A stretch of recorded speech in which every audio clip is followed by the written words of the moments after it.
O200 Collective presents The First 5 Words. Master life-changing conversations and captivate any audience within seconds. By Kai Rivers. Preface. The first hello is a proposition. The first 5 words are a revolution. Master the beginning and you've already won the conversation. Dominic Carnegie. The hidden power of those first moments. I never planned to become obsessed with conversation openers, but after watching a close friend, brilliant in every way, freeze up at a conference that could have changed his career, I couldn't look away from this peculiar human challenge. He stood there, coffee in hand, just feet away from his industry idol, paralyzed by the question we've all asked ourselves: what do I say first? That moment changed everything for me. What followed was a 5-year journey into the psychology, science, and real-world application of conversational magnetism. I've tested hundreds of approaches in boardrooms and barrooms, at children's birthday parties and Fortune 500 events. The result is the framework you now hold in your hands. Beyond, how's the weather? Most people believe charismatic conversation is a magical talent bestowed upon the lucky few at birth. Nothing could be further from the truth. Social magnetism is a skill, methodical, learnable, and surprisingly formulaic once you understand its core principles. Think about it. How many potentially life-changing connections never materialize because someone couldn't bridge that initial 5-second gap? The job offer never extended. The business partnership never formed. The romantic relationship never kindled. All because those critical first 5 words fell flat. This isn't just about being smoother at cocktail parties. This is about fundamentally altering your personal and professional trajectory through the cumulative impact of successful human connections. The social laboratory. Last year in Chicago, I watched Maria, a brilliant software engineer who'd taken my workshop, approach the CEO of a major tech company at an industry event. 6 months earlier, she would have hidden behind her phone or made awkward small talk about the venue.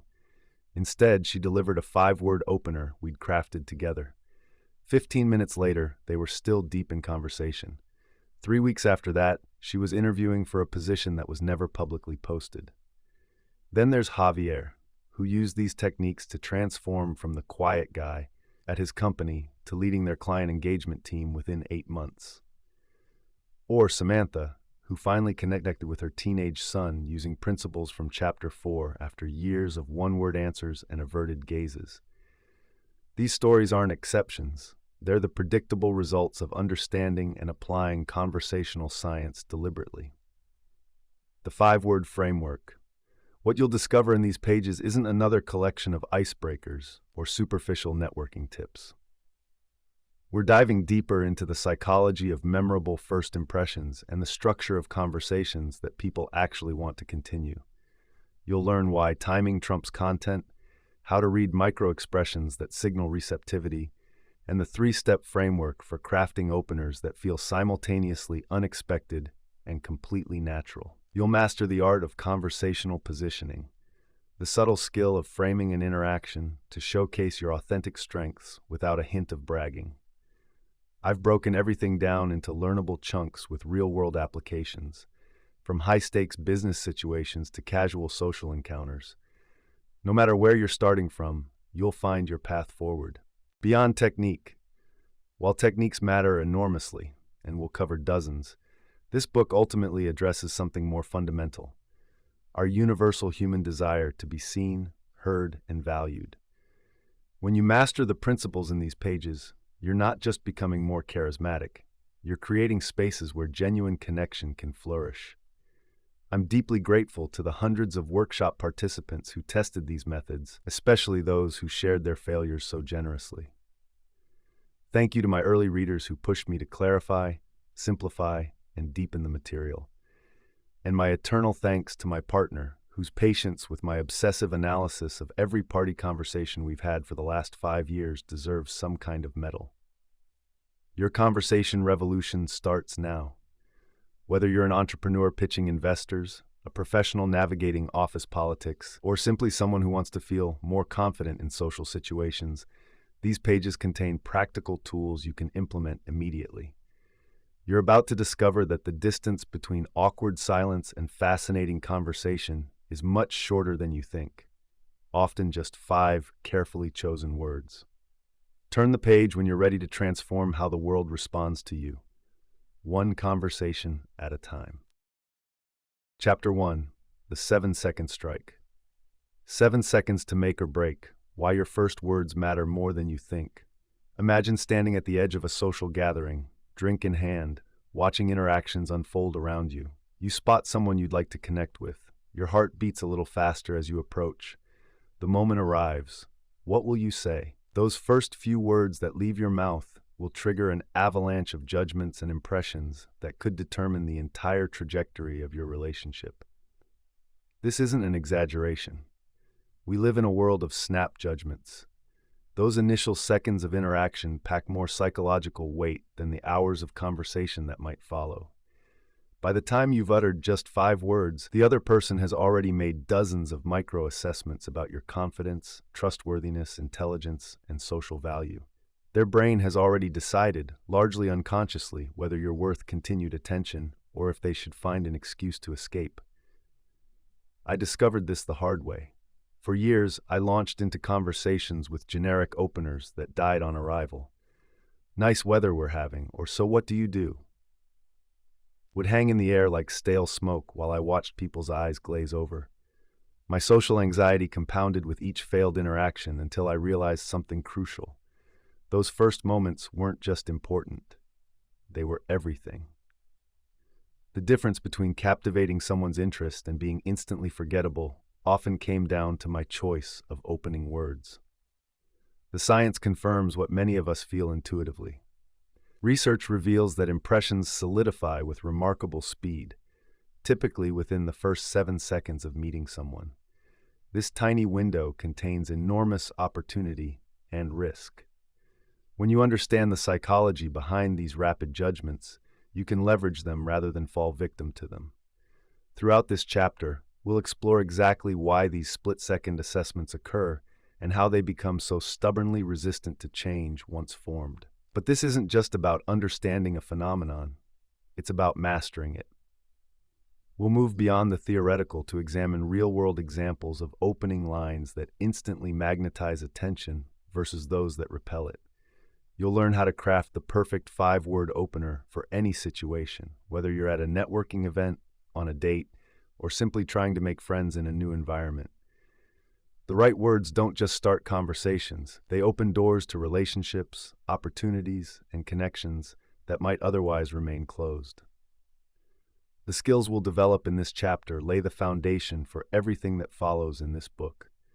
While our focus here is on those critical first seconds, the principles of social magnetism extend far beyond the opening exchange. In later chapters, we'll build on these fundamentals to explore how to sustain engagement, create memorable impressions, and develop the kind of authentic charisma that draws people to you naturally. We'll tackle the art of storytelling, the subtle power of active listening, and the delicate balance between confidence and vulnerability that marks truly magnetic personalities. For now, though, we begin at the beginning, with those crucial first 5 words. By the end of this chapter, you'll understand not just why those initial seconds matter so profoundly, but exactly how to make them work in your favor. You'll learn to craft openings that instantly signal your social value and create genuine curiosity in the other person. You'll discover how to project warmth and competence simultaneously, the golden combination that makes people want to know you better. And you'll practice evaluating your current conversation starters through exercises designed to transform your approach. The journey to social magnetism starts here, in those fleeting 7 seconds that can change everything. Let's make them count. The 7-second truth. John stood at the edge of the hotel ballroom, whiskey glass in hand, watching the networking event unfold like a chess match where everyone moved at once. He tugged at his blue tie, the power tie his ex-wife had bought him 3 birthdays ago, and felt sweat gather beneath his collar. The room hummed with conversation, punctuated by occasional bursts of practiced laughter. "Just walk up and say something. Anything," he told himself, rehearsing potential opening lines in his head. His promotion to regional sales director meant these events were now unavoidable. The CEO stood across the room, surrounded by a small orbit of attentive faces. John needed to make an impression, but the memory of his last attempt haunted him. Great weather in the forecast, he had blurted to the VP of Operations, who had responded with a thin smile before finding reason to drift away 30 seconds later. The bartender slid another whiskey toward him. "Liquid courage?" she asked with a knowing glance. Her name tag read Maya. She had observed this scene countless times before. The hesitation, the false starts, the rejection. The ice clinked against glass as John accepted the drink, feeling the cool condensation against his fingertips. 7 seconds, Maya said, wiping the counter with practiced efficiency. "That's all you get." When John raised an eyebrow, she continued, "My brother teaches business communication, says people decide if they like you in the first 7 seconds, and the first 5 words matter most." She nodded toward the CEO. "Watch how people approach him. The ones who start strong, he gives them time. The ones who stumble," she snapped her fingers, "he's already looking for the next person." John drained half his glass and set it down with newfound resolve. He thought of his daughter's softball games, how she'd stand at the plate, bat steady, eyes focused. "Just swing like you mean it," he'd tell her. The same principle applied here. He straightened his posture and moved across the room, not toward the CEO directly, but to a small group nearby. The conversation about quarterly projections washed over him as he approached, but he didn't hesitate. "I solved the Portland account problem," he said to the group, his voice carrying just enough to turn heads without seeming desperate. 5 words. Direct, relevant, valuable. The CEO glanced over, interest flickering across his face. The man extended his hand. "John Harrison, right? I've been meaning to ask you about Portland." The handshake was firm, the eye contact steady. The 7 seconds had passed, and John was in. Beyond the windows, evening painted the city in shades of amber and blue. Inside, under the warm glow of chandeliers, conversations built and flowed like currents. Some people drifted through the room, leaving no impression, while others anchored themselves in memory with just a handful of carefully chosen words. What if the secret to meaningful connection isn't found in elaborate introductions or rehearsed elevator pitches, but in those critical first moments when someone decides whether you're worth their time? The psychology of 7 seconds. 7 seconds. That's all it takes for someone to form their first impression of you. Not a minute, not 30 seconds. Just 7.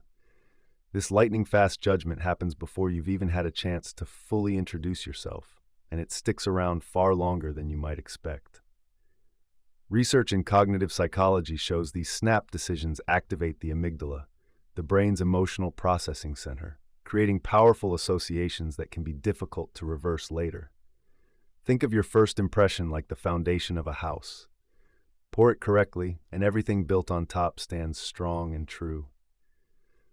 Pour it poorly, and no matter how beautiful the rooms you add later, there will always be cracks in the structure. I've watched this play out hundreds of times at networking events. The person who enters with confidence and warmth builds relationships with ease, while someone who appears distracted or uncomfortable struggles uphill the entire evening. These rapid assessments aren't just shallow judgments about appearance. Within those 7 seconds, people make determinations about your trustworthiness, competence, confidence, and likability. The brain processes a staggering amount of nonverbal cues, from your posture and facial expressions to the firmness of your handshake, all while beginning to process your opening words. It's an evolutionary shortcut developed over thousands of years to quickly identify friend from foe, ally from threat. What's even more striking is how these impressions persist. The psychological principle of confirmation bias means that once formed, first impressions create a lens through which all future interactions are viewed. Say the wrong thing in those first moments, and your brilliant insights 5 minutes later might be dismissed.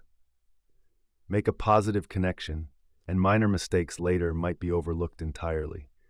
It's not fair, but it's how our brains are wired, efficient pattern recognition machines that hate to admit they might be wrong.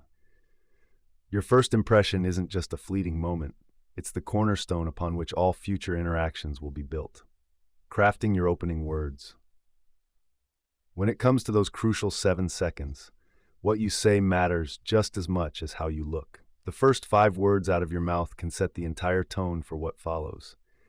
These aren't just any words, they're the verbal handshake that either pulls someone closer or pushes them away. Most people default to forgettable openings. Hi, how are you? Or nice to meet you might be polite, but they're also what everyone else says. They don't stand out, and they don't create a memorable moment. To make a genuine connection, your opening words need to do more heavy lifting. The science of linguistic psychology shows that novel or unexpected language patterns immediately grab attention and increase memory retention. When someone hears something slightly different from what they expected, their brain perks up. It's the difference between walking past 100 similar stores at the mall versus suddenly spotting one with a unique window display. I once watched a shy colleague transform her networking results completely by changing her standard opening from, "Hi, I'm Jessica," to, "I'm Jessica. I help companies fall back in love with their customers." Those few extra words sparked curiosity and led to engaged conversations rather than polite dismissals. The power shift was immediate and measurable.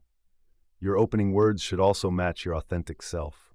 Borrowing someone else's clever line might work temporarily, but if it doesn't align with who you truly are, the disconnect will become apparent moments later. Authenticity creates resonance. People can sense when your words and your essence align, and they're drawn to that congruence. Consider the emotional connotation of your chosen words as well. Positive, energetic language triggers a mirroring response in your listener. Terms that evoke warmth, curiosity, or shared experience create an immediate bond. Even simple adjustments like replacing "I'd like to" with "I'm excited to" can shift the emotional temperature of the conversation. Remember that context matters tremendously. The perfect opening for a job interview differs from what works at a casual social gathering or an industry conference. Tailoring your approach shows social intelligence and respect for the situation, qualities people immediately pick up on and appreciate. Testing different approaches is essential. What works for one person or in one environment might fall flat in another. I've kept a conversation journal for years, noting which openers led to the most engaging interactions. This practice of mindful trial and error has refined my approach more than any theoretical advice ever could. What 5 words could you choose that would not only reflect your authentic self, but also create an immediate spark of interest in those crucial first seconds? The initial impression framework. The AIE method: awareness, intent, execution. Transforming your conversational openings isn't about memorizing clever lines. It's about understanding and applying a reliable framework that works across diverse situations. The AIE method provides exactly that structure, breaking down effective first impressions into 3 interconnected elements. Awareness component. Awareness forms the foundation of any successful interaction. It begins before you speak your first word, encompassing your understanding of both yourself and the social environment you're entering. This awareness includes recognizing your own emotional state, appearance, and body language, all of which communicate volumes before you utter a sound. Think of awareness as the radar system that helps pilots navigate through dense fog. Without it, you're flying blind, likely to crash into conversational obstacles or miss valuable opportunities. When I first started public speaking, I'd rush into presentations with tunnel vision, focused only on my content. It wasn't until I developed peripheral awareness, noticing the room's energy, reading audience cues, adjusting to the setting, that my impact dramatically improved. Awareness extends to understanding the psychological moment of your listener as well. Are they rushed and distracted? Relaxed and open? Looking for professional connection or personal rapport? The same opening words that charm in one context might alienate in another. Developing this situational awareness takes practice but pays enormous dividends in conversational effectiveness. Intent component. The intent component centers on purposefully selecting your opening words to achieve a specific effect. Rather than speaking on autopilot, effective communicators choose language that aligns with their genuine purpose, whether that's to build rapport, demonstrate competence, express curiosity, or establish common ground. Intent transforms random conversation into purposeful connection. It's the difference between a painter randomly splashing colors on canvas versus making each brushstroke count toward a cohesive image. Your intent might be to put someone at ease, spark curiosity, or demonstrate your understanding of their world. Each purpose calls for different linguistic choices. Intentional openers often incorporate questions that invite engagement rather than mere answers. Instead of "what do you do?" try "what's been keeping you busy lately?" The former feels like an interview. The latter opens a door to whatever the person finds most relevant and interesting at that moment. I've found that intent-driven openings that express genuine interest receive dramatically more engaged responses. Execution component. Execution focuses on how you deliver those carefully chosen words. Your tone, timing, clarity, and confidence dramatically affect how your message lands.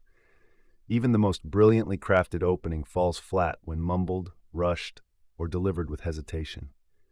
The execution element is where practice becomes essential. Just as musicians rehearse scales before performing concertos, effective communicators practice their delivery until it feels natural. This doesn't mean sounding rehearsed. Quite the opposite.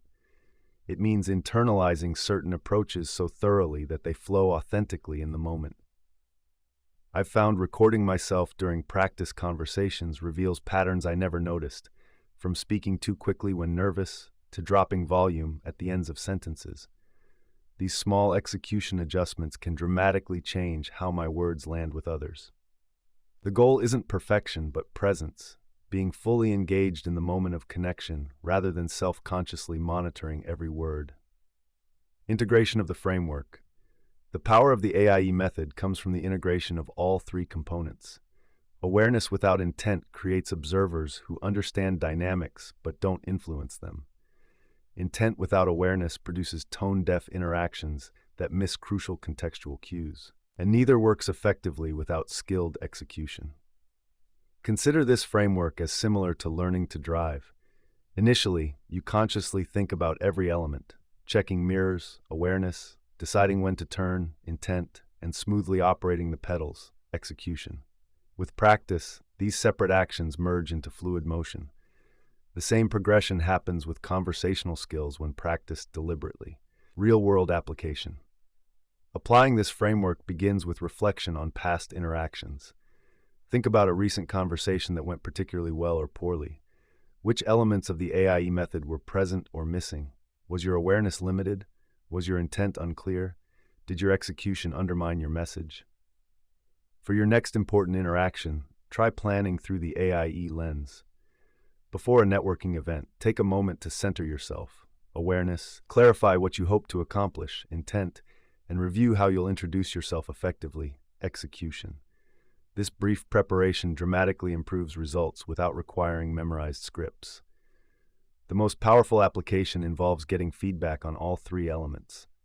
After important interactions, ask trusted colleagues or friends for specific input on your awareness. Did I read the room correctly? Intent. Was my purpose clear? And execution. How did my delivery come across? This feedback loop accelerates improvement faster than any solo practice. By mastering awareness of the psychological dynamics at play, clarifying your conversational intent, and refining your execution through practice, you create a powerful foundation for making positive, lasting impressions in those critical first 7 seconds of any interaction. Putting it all together. The 7-second window for first impressions may seem intimidatingly brief, but it's actually an opportunity. Understanding the psychological mechanisms behind these snap judgments gives you the power to shape them intentionally. Those who master this skill don't leave their social impact to chance. They craft it with purpose. Your opening words serve as the bridge between your internal world and how others perceive you. By selecting them with care and delivering them effectively, you create immediate pathways for connection. The most successful communicators treat these first 5 words as precious real estate, making each one count toward their desired impression. The AIE method provides a practical framework for implementing these insights in real-world situations. Through developing your awareness, clarifying your intent, and refining your execution, you transform abstract knowledge into concrete results. This isn't about manipulation. It's about clear, effective communication that honors both your authentic self and the people you're connecting with. Remember that mastering first impressions is an ongoing practice rather than a destination. Each interaction offers new data to refine your approach. The most socially magnetic people I know are constantly evolving their techniques based on real-world feedback, maintaining what works while experimenting with improvements. First impressions form in seconds, impact relationships for months, and can be mastered through deliberate practice of the right techniques, making those initial moments one of your most powerful assets in creating meaningful connections. Those first 7 seconds can make or break your social potential. The clock starts ticking the moment you open your mouth, and your first 5 words create ripples that shape everything that follows. It's not just about what you say, it's about laying the foundation for genuine connection. Throughout this chapter, we've dissected why those initial moments hit so hard psychologically. Your brain is wired to make snap judgments, and those judgments stick like superglue. We've explored how to craft openings that resonate rather than repel, turning split-second impressions into doorways to deeper connections. And you've had the chance to examine your own conversation starters through practical exercises that separate what works from what falls flat. This isn't about manipulating others. It's about giving yourself the best possible start in every interaction. When you master the 7-second strike, you're not just making better first impressions. You're setting yourself up for richer conversations and more meaningful relationships across every area of your life. The process is deceptively simple. Understand the psychology, craft your words intentionally, practice relentlessly, and adjust based on real feedback. But simple doesn't mean easy. The good news? You're already ahead of 95% of people who never even consider the impact of their opening lines. Think about where you'll be after working through the coming chapters. Imagine walking into rooms with absolute confidence, knowing exactly how to start conversations that others will remember hours, days, or even years later. Picture yourself becoming the person others gravitate toward naturally, all because you understand the subtle science and art of human connection from the very first word. You're at the beginning of a journey that will transform how you interact with everyone, from strangers at networking events to colleagues, friends, and potential partners. The skills you're developing aren't just nice to have, they're essential tools for navigating our hypersocial world, where opportunities often hinge on your ability to connect quickly and authentically. So take what you've learned, practice your openings, and watch how people respond differently. The power to shape those crucial 7 seconds is now in your hands, and we're just getting started. Chapter 2: Emotions as Conversation Catalysts. Why the first 5 words make or break your connection. Watching a stranger's face light up as I spoke to them used to feel like pure luck. Now I know better. Those electric moments when conversation suddenly clicks aren't random. They're engineered through emotional engagement from the very start. The opening words we choose act as emotional doorways, either inviting others into authentic connection or keeping them at arm's length behind polite small talk. People don't remember what you say nearly as much as how you made them feel. This simple truth transforms ordinary interactions into meaningful exchanges when applied to the crucial first seconds of conversation. I've watched rooms full of strangers transform into engaged participants simply because someone had the courage to lead with words that sparked genuine emotion rather than empty pleasantries. The emotional temperature of your first 5 words sets the trajectory for everything that follows. Think about the last truly memorable conversation you had. Chances are it wasn't memorable because of the information exchanged, but because of how it made you feel. Seen, understood, challenged, or inspired. Our brains are wired to prioritize emotional significance, creating stronger neural pathways around emotionally charged interactions. When you deliberately activate emotions in those opening moments, you're essentially telling your conversation partner's brain, "Pay attention, this matters." This isn't manipulation, it's connection at its most authentic. The most magnetic communicators understand that emotional engagement isn't about manufacturing feelings, but about creating genuine openings for them to emerge naturally. They recognize that beneath our logical facades, we're emotional beings seeking resonance with others. The first 5 words can create that resonance immediately, bypassing the usual dance of careful distance we maintain with strangers. In this chapter, we'll explore exactly how to identify the emotional triggers that create instant connection. You'll discover techniques for authentically incorporating emotional resonance into your opening phrases without feeling forced or awkward. Through practical examples and case studies, you'll see how the simplest emotional hooks can transform mundane exchanges into meaningful conversations. What makes this approach powerful is its accessibility. You don't need charisma or extroversion to create emotional engagement. You just need awareness and intention. I've watched the quietest people in rooms become conversation magnets simply by learning to lead with phrases that touch something real in others. Whether you're networking, dating, or just trying to make a friend at a party, emotional catalysts work because they address our shared human desire to feel something authentic in a world of superficial exchanges. We'll also address the fears that often hold people back from emotional engagement, the worry about being too much, seeming inappropriate, or misreading the situation. You'll learn to calibrate your approach for different contexts while maintaining the emotional core that makes your communication magnetic. By the end of this chapter, those first 5 words won't be a source of anxiety, but your greatest tool for creating connections that matter. So let's dive into the art of emotional engagement, not as a technique to be mastered, but as a practice that honors the fundamental human need for meaningful connection from the very first moment we speak. When words reach beyond logic. Emily sat in the coffee shop, her fingers wrapped around a ceramic mug that had long since cooled. She watched people through the rain-streaked window, their colorful umbrellas bobbing like buoys in a gray sea.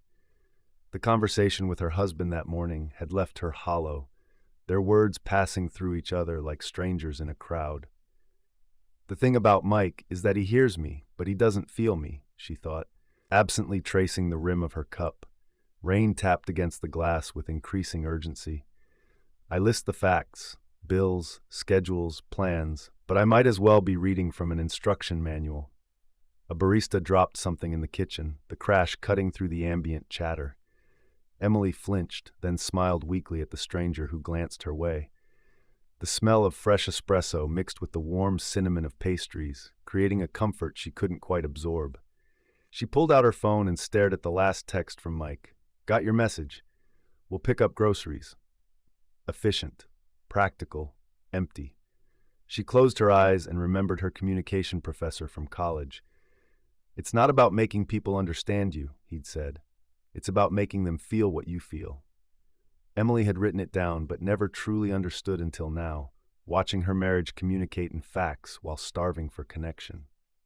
The couple at the next table caught her attention, leaning toward each other, the woman's hand touching the man's wrist as she spoke. I was terrified, Emily heard her say, and the man's eyes widened, fixed on his partner's face as if nothing else existed. Emily saw it then. The woman hadn't just conveyed information, she'd opened a door and invited him in. Emily set her phone down. She'd been approaching conversations with Mike like business transactions, clear, efficient, and utterly forgettable. No wonder they slipped from his mind like water through fingers. She hadn't been giving him anything to hold on to, nothing that resonated beyond the moment of hearing. When was the last time I told him how something made me feel, not just what happened? She wondered. The memory surfaced, last spring, describing how proud she felt watching their daughter's first solo bike ride, how it reminded her of her own childhood freedom. Mike had put down his phone then, really listened, even shared his own memory. That night they'd talked for hours, like they used to. The rain began to subside, sunlight breaking through in tentative beams. Emily picked up her phone again, but instead of texting, she pressed the call button. When Mike answered, she didn't start with logistics or complaints. You know what I missed today? She said. The way your laugh fills up a room when you find something really funny. It hit me while I was sitting here watching the rain. There was a pause on the line, then something shifted in his voice when he responded. It was subtle, a warmth, an engagement that hadn't been there in their morning exchange. As Emily walked out into the freshly washed street, she wondered, how might our connections transform if we stop trying to make others understand our words and instead help them feel their meaning. The power of emotional triggers. Ever notice how certain words or phrases can instantly change the entire mood of a conversation? You're standing in line for coffee, feeling invisible, when the barista looks up and says, "You've got the most interesting style." Suddenly you're engaged, responsive, and present. That's an emotional trigger at work. Emotional triggers are specific words, phrases, or topics that tap directly into our feelings and experiences. They bypass our logical defenses and speak to the part of us that feels before it thinks. When you begin a conversation with an emotional trigger, you're essentially saying, "I see you as a human with feelings, not just another face in the crowd." Think of emotional triggers like keys that unlock different rooms of connection. Some keys open doors to shared joy. "Isn't this weather amazing?" While others might unlock empathy. "These Monday mornings are brutal, aren't they?" The right key can transform a transactional exchange into a memorable moment of human connection. Identifying these triggers isn't about manipulation, it's about recognition. It requires genuine attention to the person in front of you. What might they care about? What values might you share? Is there something in their appearance, environment, or circumstances that indicates an emotional entry point? The most powerful conversations often begin when we acknowledge something personally meaningful to the other person. This recognition goes beyond superficial observations. When I complimented a seatmate on a flight about her unique watch, I had no idea it would lead to hearing about her grandfather's career as a watchmaker and her childhood spent in his workshop. That simple trigger, noticing something personally significant, opened a floodgate of stories and connection. The timing of emotional triggers matters too. Using them in your opening words creates an immediate sense of engagement that sets the tone for everything that follows. It signals that this won't be just another forgettable interaction, but potentially something more meaningful. Different contexts call for different types of emotional triggers. Professional settings might benefit from triggers related to shared challenges or aspirations. This project has been quite the mountain to climb, hasn't it? Social gatherings often respond well to triggers that express appreciation or curiosity. I love how this place always has the most interesting mix of people. The most effective emotional triggers are specific rather than generic. Compare "How are you?" with "That book you're reading changed my perspective completely." The second opening creates an instant emotional bridge: surprise, curiosity, and the pleasure of shared experience.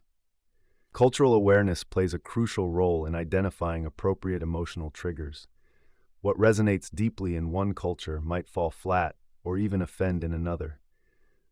This awareness isn't about stereotyping, but about recognizing that emotional resonance is shaped by cultural context and personal history. The ability to identify emotional triggers that create connection isn't just a social skill, it's a form of emotional intelligence that transforms every interaction from transactional to transformative. Authentic emotional integration. Authenticity forms the backbone of effective emotional engagement. When you force emotion into your words, people sense the falseness immediately. It's like artificial sweetener. It might resemble the real thing, but the aftertaste gives it away. Genuine emotional resonance comes from finding the intersection between what you truly feel and what might connect with others. Start by expanding your emotional vocabulary. Many of us default to basic descriptors like good, bad, happy, or sad. But emotions exist in a vast spectrum. Are you intrigued, contemplative, or exhilarated? Is the situation perplexing, unnerving, or invigorating? More precise emotional language creates clearer pathways to connection. Before any important interaction, take a moment to check in with yourself. What are you actually feeling? What about this situation or person genuinely interests you? The emotional truth you discover might be as simple as curiosity about someone's expertise or appreciation for their time. These authentic feelings provide the raw material for meaningful opening phrases. Consider the difference between these two greetings to a new colleague. "Nice to meet you," versus "I've been looking forward to working with someone who brings your perspective to the team." The second opening draws from genuine anticipation and respect. It transforms a routine greeting into an emotional bridge. The integration of emotion into your opening words works best when it's appropriate to the context. Your emotional expression should match the setting and relationship. The warmth you'd express to an old friend differs from the respectful enthusiasm you might show a new professional contact. Calibration matters. I once had to facilitate a workshop for a group that had recently experienced significant layoffs. Walking in with manufactured enthusiasm would have been tone deaf. Instead, I opened by acknowledging the difficulty of the situation. I recognize that this is a challenging time for everyone here, and I deeply appreciate your willingness to engage today despite everything else on your minds. This honest emotional recognition created space for authentic participation. Practice linking emotions to observations. Instead of merely noting that someone has many books on their office shelf, you might say, "I'm always fascinated by people's bookshelves. They tell such interesting stories about what matters to them." This integrates your genuine emotional response, fascination, with an observation, creating an opening for deeper connection. Remember that emotional resonance doesn't always mean positive emotions.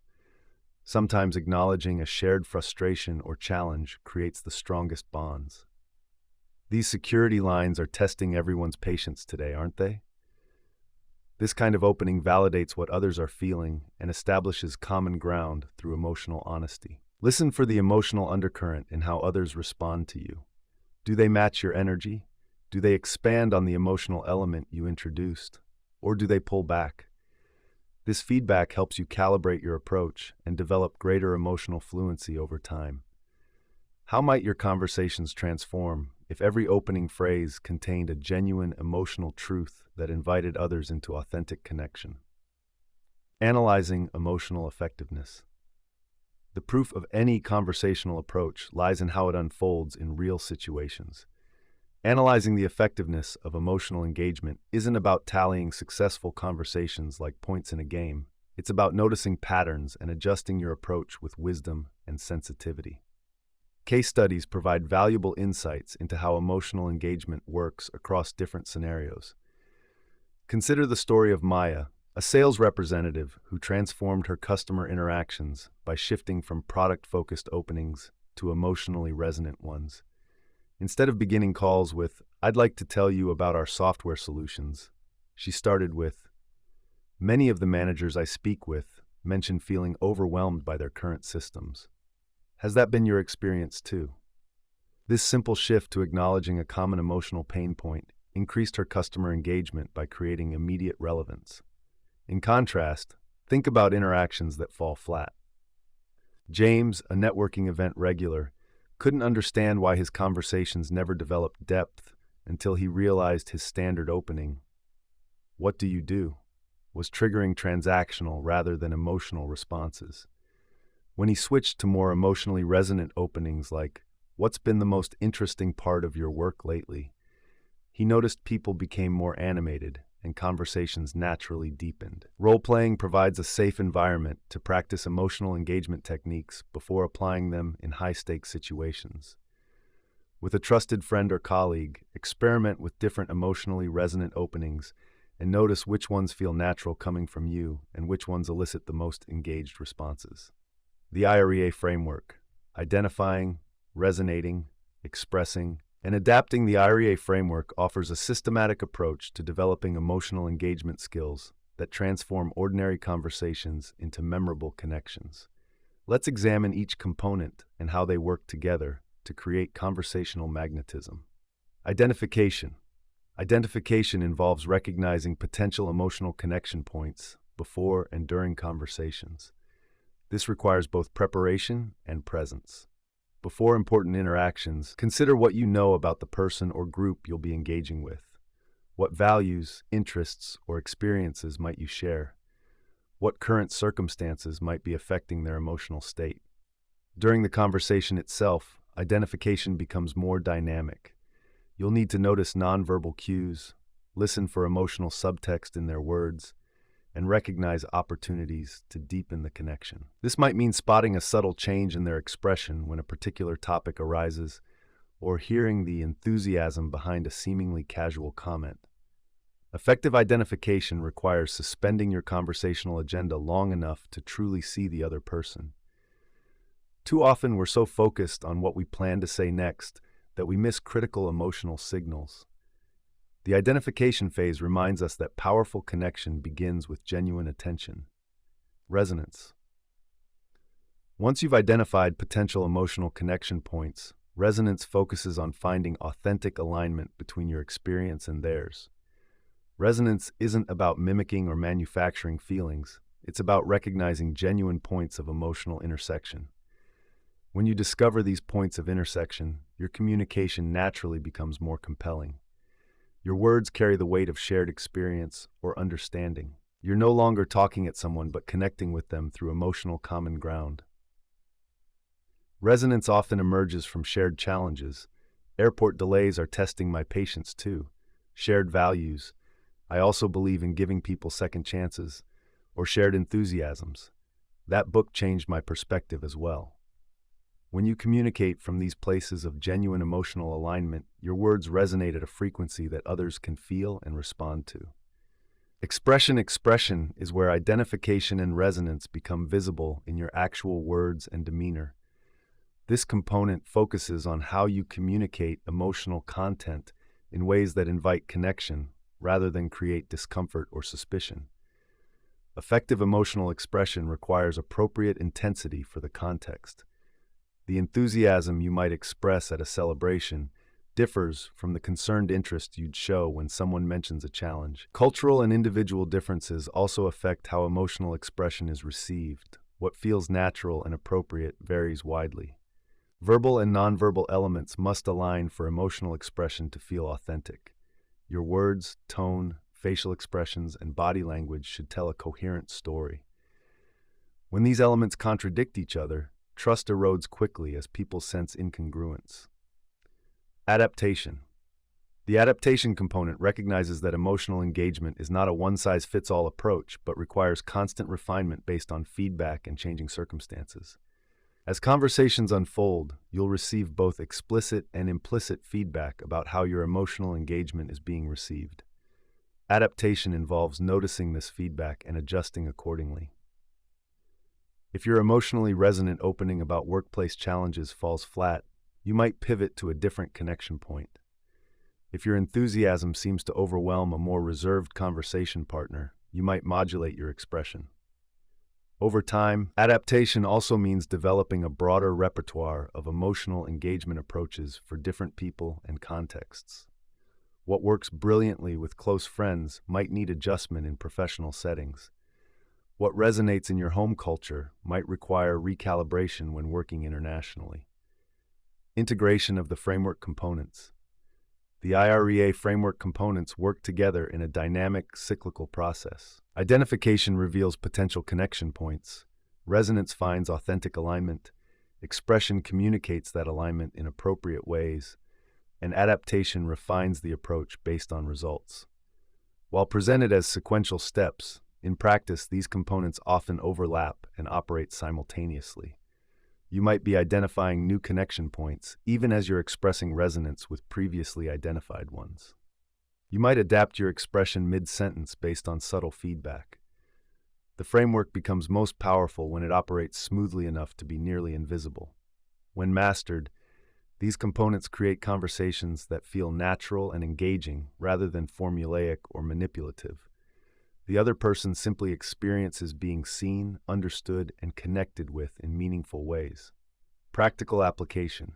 To apply the IREA framework effectively, begin with low-stakes conversations where you can practice each component with minimal pressure. Notice how different approaches work with different people. Some respond strongly to expressions of shared enthusiasm, while others connect more deeply through acknowledgement of challenges. Keep a conversation journal to track patterns in what works well for you and what doesn't. Which emotional connection points tend to open up the richest conversations? Which expressions of emotion feel most natural coming from you? How do different people and contexts require different adaptations? Remember that the framework serves connection, not manipulation. The goal isn't to extract information or agreement, but to create genuine human engagement. When used with integrity, these components enhance authentic communication rather than replacing it. By mastering emotional identification, resonance, expression, and adaptation, you transform your first 5 words and everything that follows from mere information exchange to meaningful connection that leaves both participants feeling seen, heard, and valued. Emotions aren't just the color commentary of our conversations, they're the main event. Throughout this chapter, we've explored how those first 5 words can create an emotional bridge that transforms a surface-level exchange into something meaningful and memorable. Think about the last conversation that truly grabbed you. I bet it wasn't the weather report or generic small talk that pulled you in. It was that moment when something resonated emotionally. When someone tapped into what matters to you, your attention sharpened instantly. That's not coincidence. It's psychology in action. The ability to identify emotional triggers is like having a skeleton key to genuine connection. It's that flash of recognition when someone says, "That must have been tough," instead of just, "How are you?" The difference feels enormous because it is enormous. Your brain literally processes emotionally charged language differently, creating stronger neural pathways and deeper engagement. I used to think being professional meant keeping emotions at arm's length. What a mistake. The conversations that moved my career forward weren't the perfectly polished ones. They were the moments I dared to be human first. When I told a potential client, "I'm actually nervous about this pitch," their whole demeanor changed. Suddenly, we weren't adversaries. We were people navigating uncertainty together. Authentic emotional resonance can't be faked, and thank goodness for that. The techniques we've explored aren't about manipulation. They're about permission. Permission to acknowledge the emotional undercurrents already present in every interaction. Permission to speak to the whole person, not just their logical mind. The role-playing exercises might have felt awkward at first, they always do, but that discomfort is where growth happens. By practicing emotional engagement in low-stakes situations, you're building muscle memory for when it really counts. The job interview, the first client meeting, the moment you need to turn a group of strangers into allies. Remember that emotional engagement exists on a spectrum. Sometimes it's a bold statement that names a feeling directly. Other times, it's a subtle nod to shared experience. The art lies in matching your approach to the context and relationship, like adjusting the dimmer switch rather than flipping lights on or off. The most powerful conversations of your life will be emotionally intelligent ones. There'll be exchanges where you recognize what matters to others, where you create space for authentic connection, and where you analyze and adjust your approach based on real human feedback. As you move through the coming chapters, hold on to this truth. Words without emotional intelligence are just noise. But when you harness the power of emotional engagement from those very first words, you transform noise into music, the kind that makes people lean in, remember, and want to keep the conversation going. What emotional trigger will you activate in your next conversation? Chapter 3: The Magnetic Pull of Curiosity. The question that unlocks any room. Have you noticed how certain people can enter a room and instantly command attention? It's rarely their appearance or credentials that draw others in. It's their ability to spark genuine engagement. At the heart of this magnetic power lies a deceptively simple tool: the well-crafted question. When we open conversations with questions aimed at others' interests or perspectives, we create an immediate connection that bypasses the awkward small talk and surface-level exchanges that plague most social interactions. I used to dread networking events. Standing in a corner, clutching my drink like a life preserver, I'd rehearse generic opening lines that inevitably fell flat. Everything changed when I stumbled upon what might be the most underrated social skill: asking questions that make people light up, not the mindless, "How are you?" that invites equally mindless responses, but questions that signal genuine curiosity about who someone is and what matters to them. The truth is, most people aren't looking for brilliant conversation partners. They're looking for someone who makes them feel heard, understood, and interesting. By leading with a thoughtful question, you immediately position yourself as someone who values the other person's thoughts. When you give someone the gift of your curiosity, they rarely forget it. This simple shift, from seeking to impress to seeking to understand, transforms how others perceive and respond to you. What makes questions so powerful? Our brains are literally wired to engage with them. When someone poses a question, our cognitive machinery kicks into gear automatically, searching for an answer even when we're not consciously trying to find one. This psychological phenomenon creates an instant mental engagement that passive statements simply cannot match. By leveraging this natural response, you can create an immediate connection that feels effortless to both parties. In this chapter, we'll explore how to harness this magnetic force in your daily interactions. We'll dive into the art of crafting questions that are perfectly tailored to the interests of your conversation partner, making them feel like the most fascinating person in the room. Because in that moment, to you, they are. You'll discover why giving others the space to share their thoughts creates a psychological reward that strengthens connection far more effectively than dominating the conversation yourself. You'll also learn practical techniques for formulating questions that do more than just fill silence. They create genuine intrigue. The right question can transform a passive listener into an enthusiastic participant in a matter of seconds. We'll practice building these conversation catalysts together with examples that you can adapt to any social context, whether you're at a business conference, a first date, or a family gathering. By the time you finish this chapter, you'll understand why questions are the secret weapon of the socially magnetic. More importantly, you'll have the tools to make this approach your own, naturally and authentically. The most beautiful part: when you master this skill, you'll find that the connections you form aren't just more numerous. They're deeper, more meaningful, and infinitely more rewarding. Let's unlock the magnetic pull of curiosity together, the art of drawing people. Mark stood by the edge of the boat, watching the shoreline creep past. The gentle rocking lulled his thoughts into a familiar pattern as he rehearsed the speech he'd prepared for tomorrow's department meeting. The words felt hollow, mechanical. He had information to share, but would anyone truly listen? His last 3 presentations had been met with glazed eyes and the soft glow of smartphones beneath the conference table. The fishing rod in his hands bent slightly with the current. He wasn't here to catch anything, just to think. The water stretched out before him, gray-blue in the afternoon light, rippling with possibilities. A memory surfaced, his grandfather standing at the helm of this same boat 20 years ago, telling stories that kept Mark and his cousins captivated for hours. The old man never lectured. He asked, "What do you think happened next? Have you ever wondered why the tide pulls this way?" Simple questions that transformed passive listeners into eager participants. "Having any luck?" The voice startled him. The marina attendant, a weathered man with sun-creased eyes, leaned against the dock where Mark had moored. Without thinking, Mark replied, "Not really looking to catch anything. Just needed to clear my head before a big presentation." The attendant nodded. "Presentations, huh? Used to scare me more than shark sightings. What's it about?" Something in the man's genuine curiosity made Mark explain his project, the same one he'd been struggling to make interesting for weeks.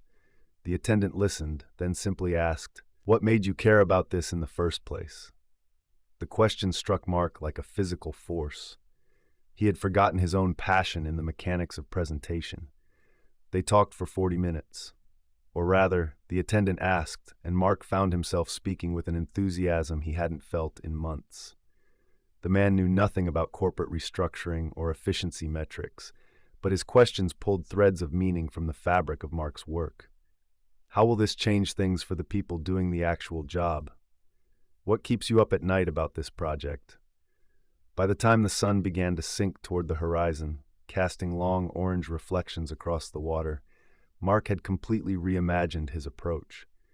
He wouldn't tell his colleagues about the new system tomorrow. He would ask them about their struggles with the old one. He would invite them into the conversation rather than talking at them. The marina attendant waved as Mark secured the boat to the dock. "Good luck with your talk," he called. "Thanks," Mark replied. "You've helped more than you know." Walking back to his car, ideas bubbled up like fish breaking the surface of still water. He thought about his team, about the questions that might light the spark of engagement in their eyes. The sunset painted the sky in brilliant strokes of orange and pink, but Mark barely noticed. His mind was already in tomorrow's meeting room, imagining the moment when he would set aside his prepared slides and simply ask, "What's the biggest challenge you face with our current process?" His grandfather would have approved. The old man had known the secret all along. People don't connect with answers nearly as much as they connect with being asked the right questions. What would happen to our conversations, our presentations, our relationships, if we approached them not as opportunities to speak, but as chances to ask questions that truly matter? The art of tailored questions. We've all been stuck in conversations that feel like pulling teeth. Someone rattles off a generic, "How's it going?" and you mutter, "Fine," before an awkward silence descends. But what if there was a way to instantly transform those painful exchanges into magnetic conversations? The secret lies in crafting questions tailored specifically to the person you're speaking with. Tailored questions are like custom-made suits. They fit perfectly because they're designed with a specific person in mind. When you ask someone about their passions, hobbies, or interests, you're essentially telling them, "You matter. What you care about matters." This simple acknowledgement creates an immediate connection that generic questions never could. The brain lights up when we talk about things we love, releasing dopamine and creating positive associations with the conversation and with you. Think of conversation like fishing. Generic questions are like casting a wide net, hoping to catch anything. Tailored questions, however, are like using the perfect lure for a specific fish.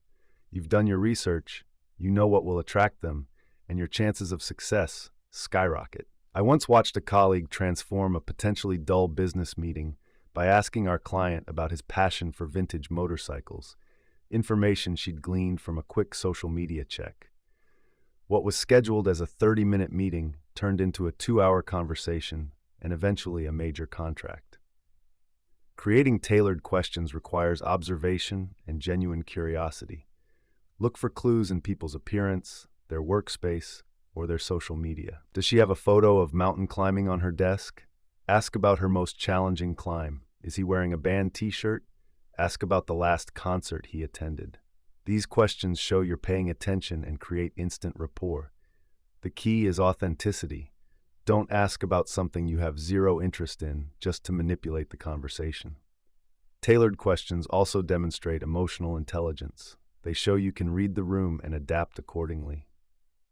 A question that works brilliantly in a casual setting might bomb in a formal one. Similarly, a question that delights an extrovert might overwhelm an introvert. Pay attention to social cues and adjust your approach. If someone lights up when answering, "You've hit gold," follow that thread. If they seem uncomfortable, pivot gracefully to another topic.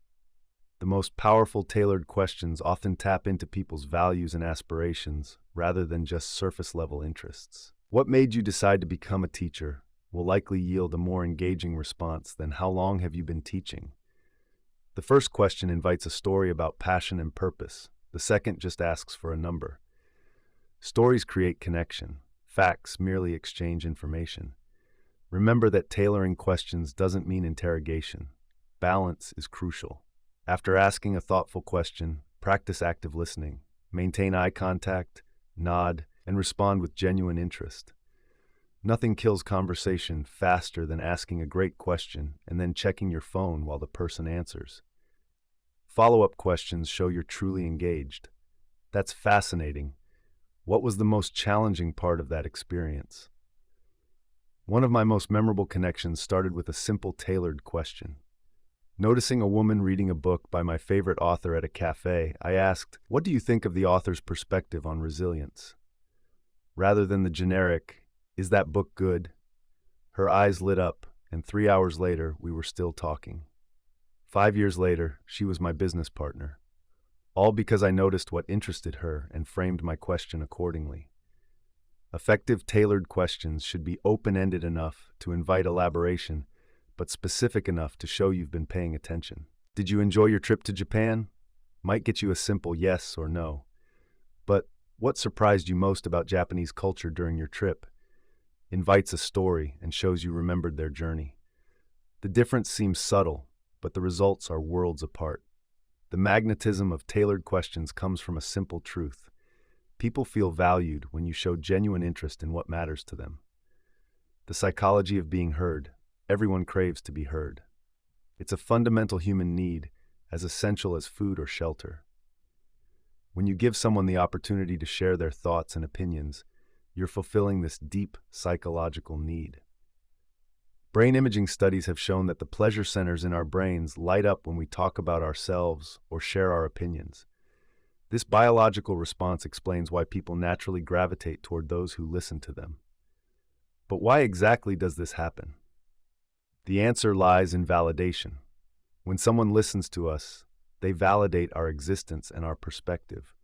This validation creates a sense of belonging and acceptance that humans instinctively seek.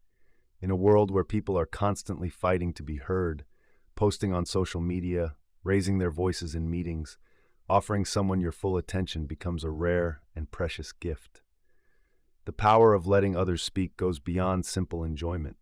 When people feel heard, they experience a boost in self-esteem and confidence.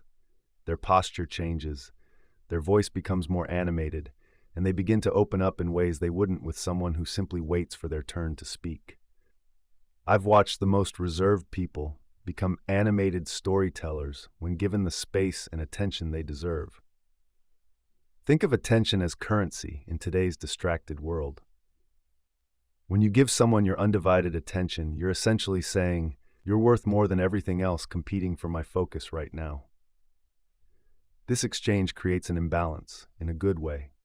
The person feels indebted to you, not in a manipulative sense, but in the natural flow of social reciprocity. They'll likely return the favor by being more receptive to your ideas later.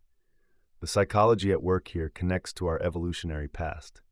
Humans survived as a species because we formed communities where being heard meant being valued by the group. Being valued meant protection, resources, and better chances of survival. Though we're no longer fighting saber-toothed tigers, this primal connection between being heard and feeling secure remains hardwired in our brains. Giving others the chance to share creates vulnerability, which is the foundation of genuine connection. When someone shares their thoughts with you, especially personal ones, they're taking a risk. They're showing you a part of themselves that could be judged or dismissed. By receiving their words respectfully, you create psychological safety. This safety is the fertile ground where meaningful relationships grow. I once interviewed a successful venture capitalist about his investment strategy. Instead of focusing on financial metrics, he said, "I invest in founders who listen well. When someone truly listens, it shows they can absorb feedback, understand customer needs, and build strong teams. Those skills predict success better than any business plan." His insight reveals how the simple act of listening affects how we're perceived in professional contexts. There's also a fascinating paradox at work. The less you speak, the more influential you often become. When you're known as someone who listens before speaking, your words carry more weight when you do share them. People think, "She doesn't speak often, but when she does, it's worth hearing." This perceived wisdom comes not from talking more, but from creating space for others to express themselves. The act of allowing others to share their thoughts creates cognitive ease, a state where interaction feels effortless and pleasant. When conversation flows naturally because someone feels heard, their brain associates this pleasant state with your presence. This association makes them more likely to seek you out in the future, creating what psychologists call a mere exposure effect. They like you more simply because interactions with you feel good. Perhaps most powerfully, when you give someone the space to articulate their thoughts, you're often helping them clarify ideas they hadn't fully formed. The act of speaking aloud helps organize thoughts and can lead to new insights. I've had countless people tell me, "I never realized I felt that way until I started explaining it to you." In these moments, you've helped them discover something about themselves, creating an unforgettable connection. What might happen to your relationships if you approached each conversation not with the goal of being interesting, but with the intention of being interested? Transformative question crafting. Crafting questions that engage and intrigue is both an art and a science. The right question at the right moment can transform a passive listener into an enthusiastic participant, bridging the gap between superficial small talk and meaningful connection. Mastering this skill isn't just about being clever, it's about creating genuine opportunities for engagement. The most engaging questions often challenge assumptions or invite creative thinking. Compare, "Did you have a good weekend?" with, "What was the highlight of your weekend?" The first can be answered with a simple yes or no, effectively ending the conversation before it begins. The second requires reflection and invites a story. Even better would be, "What surprised you most about your weekend?" This question presupposes something surprising happened, sparking curiosity and encouraging a more thoughtful response. Timing matters as much as wording when crafting engaging questions. The perfect question delivered at the wrong moment falls flat. I learned this the hard way at a networking event when I asked a thoughtful question about industry trends while my conversation partner was clearly distracted looking for the restroom. Even the most magnetic question needs the right context to work its magic. Pay attention to nonverbal cues and the energy of the conversation before launching your question. Questions are like doorways. They open paths to new topics and deeper connections.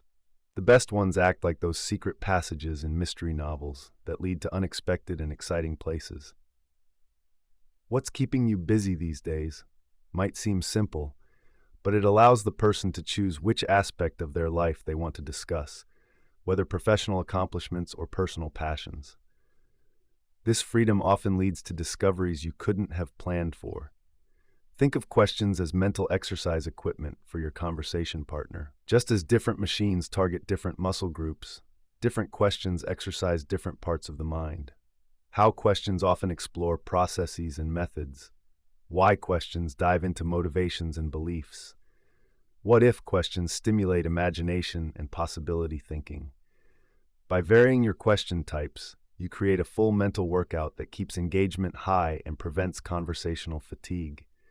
Great questions often have an element of the unexpected.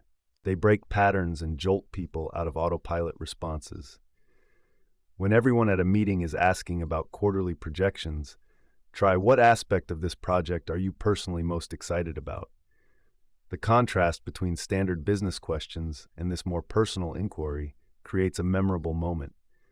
The person answering isn't just sharing information, they're sharing enthusiasm, creating an emotional connection that standard questions never could. Crafting truly engaging questions requires genuine curiosity on your part. People can sense when you're asking questions out of obligation versus true interest.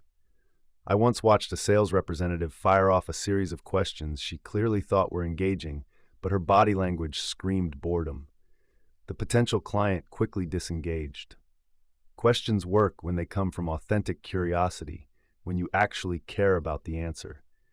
This can't be faked. The ultimate goal of question crafting isn't just to get others talking, it's to transform passive listeners into active participants who feel valued, heard, and engaged.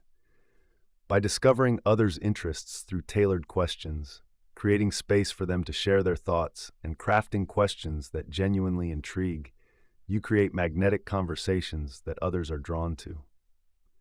These skills work together like the elements of a powerful spell, conjuring connection where only silence or small talk existed before. Master these elements, and you'll never struggle to start or sustain meaningful conversations again.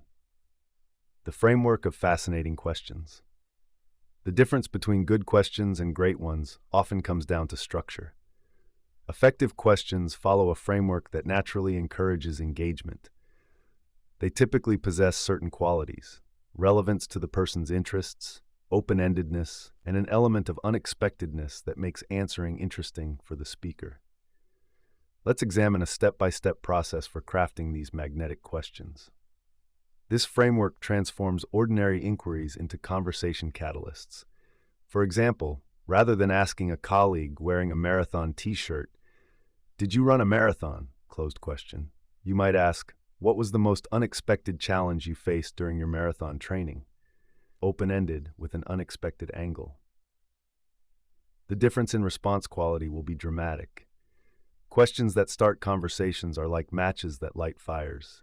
The initial spark matters, but so does the kindling. Your follow-up questions are the kindling that sustains the conversational flame. When someone gives you an interesting response, build on it rather than jumping to a new topic. If they mention overcoming an injury during marathon training, ask about how that experience changed their approach to challenges in other areas of life. This shows you're not just asking questions, you're building understanding. Think of great questions as existing on a spectrum from comfort to challenge. Questions in the comfort zone build rapport. What do you enjoy most about your work?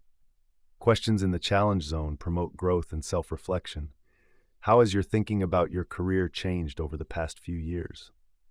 The most magnetic conversationalists know how to move smoothly between these zones, creating psychological safety before venturing into more thought-provoking territory. The most engaging questions often tap into the human drive for self-determination.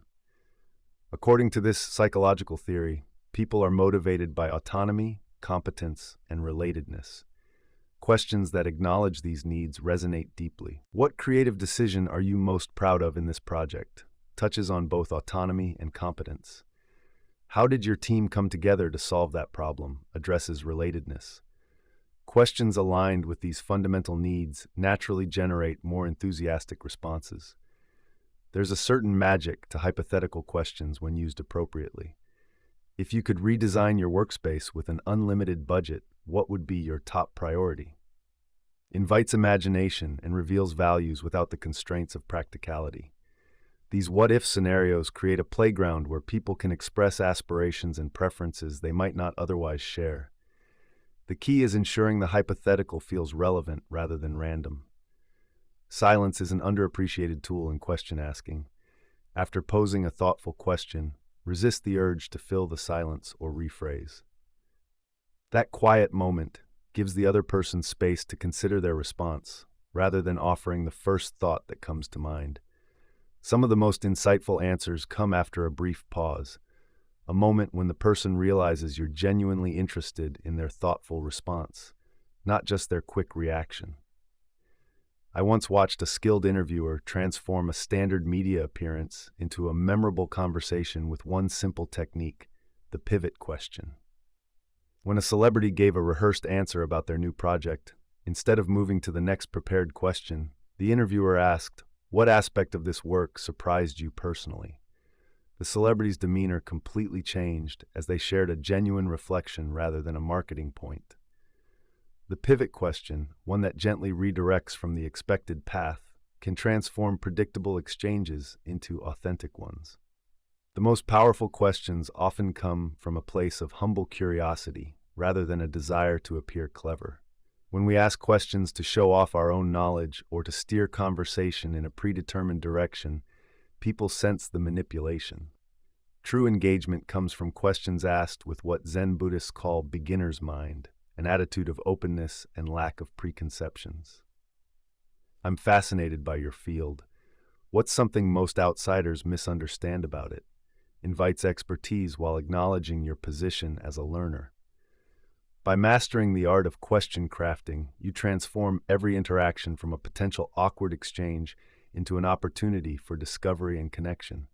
When you ask questions that truly engage, you're not just filling silence, you're creating space for authentic human connection, and that's what makes you truly magnetic. The art of asking questions is more than a social skill. It's the cornerstone of magnetic connections. When you master question crafting, you don't just start conversations. You ignite interest, create space for others to shine, and transform ordinary exchanges into memorable moments.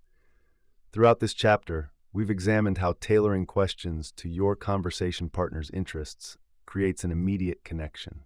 We've explored the profound psychological impact of giving others the floor, how it builds trust, creates reciprocity, and establishes you as someone worth talking to. And we've practiced the art of crafting questions that turn passive listeners into engaged participants. What makes this approach so powerful is its simplicity. Questions bypass the awkwardness of self-promotion and create a natural flow that feels authentic rather than forced. By showing genuine curiosity about others, you demonstrate your value without having to announce it. The curious method, creating questions that captivate, ready to transform your conversations. The curious method provides a framework for crafting questions that spark genuine engagement. Before the interaction, take a few moments to review what you know about your conversation partner. Check their social media, recall previous conversations, or ask mutual connections about their interests. This isn't stalking, it's preparation that shows respect. Pay attention to current events or developments in their field or interests. Being aware of what might matter to them demonstrates that you're engaged with their reality. Draft open-ended questions that invite storytelling rather than yes-no responses. What's the best part of your work? Creates more opportunity than do you like your job? When they answer, listen for hooks, details you can explore further. Follow up with, tell me more about that, or how did that make you feel? This shows you're truly listening. Watch for what makes their eyes light up or their posture change. When you hit on something they're passionate about, stay there longer. Incorporate their terminology and phrasing in your follow-up questions. This creates rapport and shows you're absorbing what they share. Be prepared to pivot if a topic doesn't resonate. Having a few backup questions ready allows you to smoothly transition to more engaging territory. The beauty of this method is its adaptability. You're not following a rigid script. You're creating a framework for authentic curiosity that can evolve with the conversation.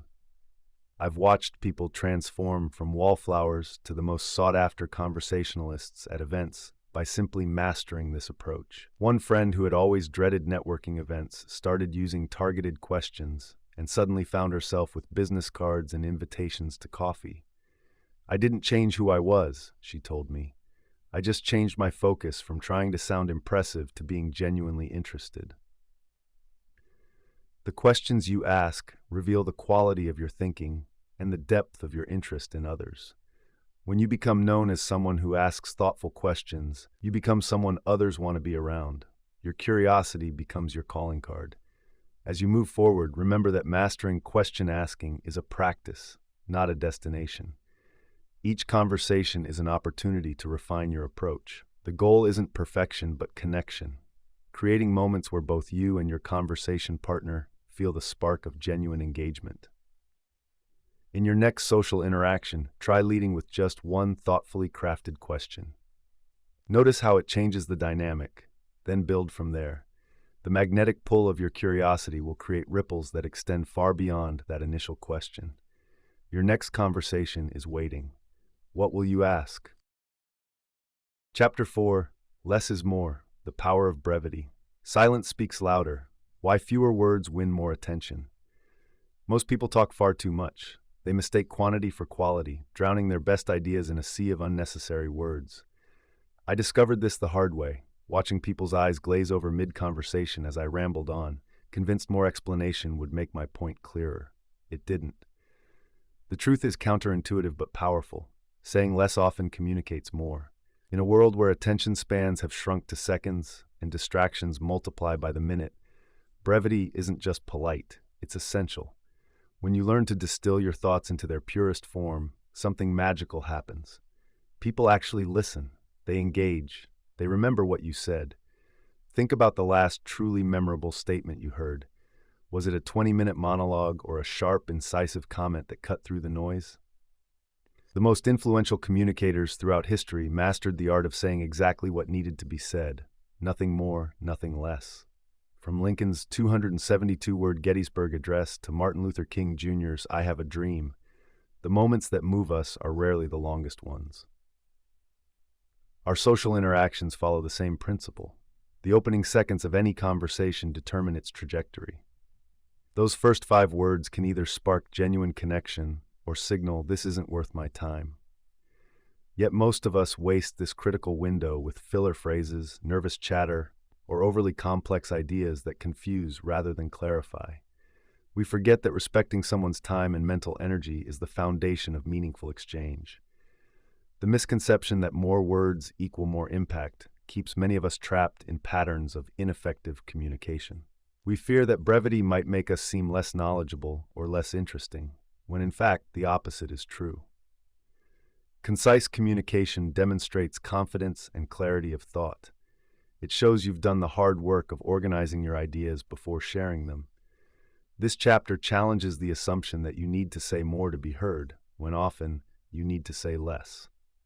Throughout the following pages, we'll explore how mastering brevity can dramatically increase your social magnetism.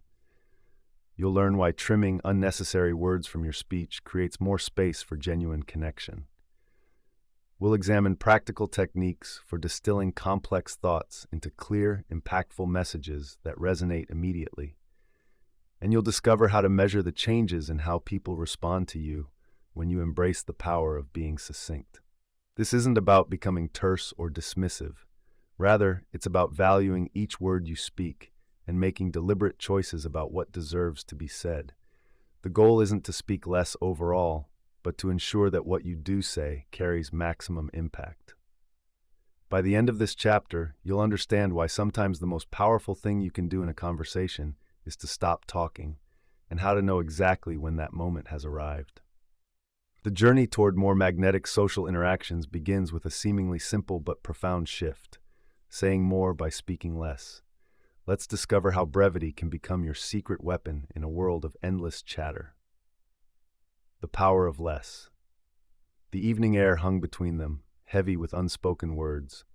Mark sat across from Sarah at the outdoor restaurant, watching her eyes dart between his face and the menu. The lights from the string bulbs overhead cast soft shadows across her features, but did nothing to illuminate what she was thinking.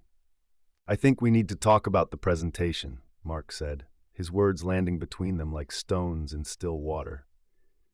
He had rehearsed a longer opening in his mind, something about team dynamics and leadership opportunities, but the moment called for directness. Sarah looked up, her attention captured. The brevity of his statement seemed to cut through the ambient noise, the clink of glasses, the murmur of neighboring conversations, the distant hum of traffic. "You're right," she replied, setting down her menu.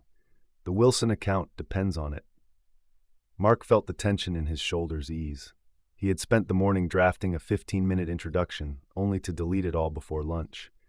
His previous presentations had always been comprehensive affairs, thorough, detailed, exhaustive. They had also put half the room to sleep. He remembered the glazed expressions, the subtle checks of watches, the muted sighs. The memory stung his pride. "I've been thinking about how I talk too much when I'm nervous," he said, running his finger along the condensation on his water glass. A waiter passed by, the scent of garlic and rosemary momentarily filling the space between them. "About how I lose people in the details." Sarah nodded, reaching for her own glass. "The first 10 seconds matter more than the next 10 minutes, she said. The breeze lifted a strand of her hair, and she tucked it behind her ear. "People decide whether to listen before you've made your point." The truth of it struck Mark with unexpected force. He had always believed that thoroughness demonstrated expertise, that more information meant more value. But in the stream of words, his message had drowned. He thought of their boss, Claire, who could silence a room with a single sentence, who never used 20 words where 5 would do. Her brevity wasn't emptiness, it was distillation. "I've rewritten the opening," Mark said. 3 sentences, not 3 pages. The admission felt like vulnerability, but also like progress. The evening had deepened around them, the restaurant lights growing brighter against the darkening sky. At the next table, a child laughed, the sound bright and uncomplicated. Sarah smiled, a real smile that reached her eyes. "They'll remember what matters," she said. "That's the point, isn't it?" The waiter approached again, pad in hand, ready to take their order. Mark felt a strange lightness, as if he had set down something heavy he hadn't realized he was carrying. What if the words we choose not to say are as important as those we do? And how might that change not just our presentations, but our connections with others? The economy of words. Have you ever noticed how a single, perfectly timed sentence can silence a room?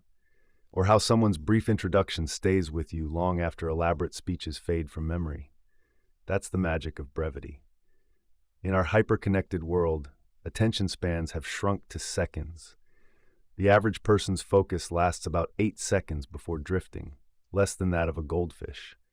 This isn't just internet folklore, it's a reality shaped by the constant bombardment of information we face daily. When someone speaks to us, we're subconsciously deciding within moments whether to tune in or check out. Think of attention like a glass of water being poured from a pitcher. You only have so much to give before running dry. Every word someone speaks to you requires a drop from that glass, processing, interpreting, contextualizing. Long-winded explanations drain your mental resources quickly, leaving you thirsty for the point. Brief, powerful communication, on the other hand, respects this limitation and delivers value without depleting your reserves. The strongest communicators understand this intuitively. They don't measure their impact by how much they say, but by how effectively their message lands. Steve Jobs didn't introduce the iPhone with a technical manual. He said, "Today Apple is going to reinvent the phone." 7 words that change technology forever. Short messages travel faster and stick longer. They're easier to remember, simpler to repeat, and more likely to spread. Your brain doesn't have to work as hard to package and store concise information, which means it's more accessible when you need to recall it later. This is why slogans, not paragraphs, define brands in our minds. When you trim the fat from your communication, the muscle becomes more apparent. Each word carries more weight when it's not lost in a sea of unnecessary qualifiers, fillers, and tangents. This focused approach creates immediate impact, like a precisely aimed arrow rather than scattered buckshot. The greatest speeches in history share this quality. Lincoln's Gettysburg Address, 272 words. Churchill's "We Shall Fight on the Beaches" speech centers on a simple, repeating structure. Martin Luther King Jr.'s "I Have a Dream" speech is remembered for its powerful refrain, not its length. These weren't accidents or coincidences. They were deliberate choices by masterful communicators who understood the power of brevity. Brevity isn't just about being quick, it's about being clear. When you remove unnecessary words, you remove potential confusion. Each extra sentence introduces another opportunity for misinterpretation or disengagement.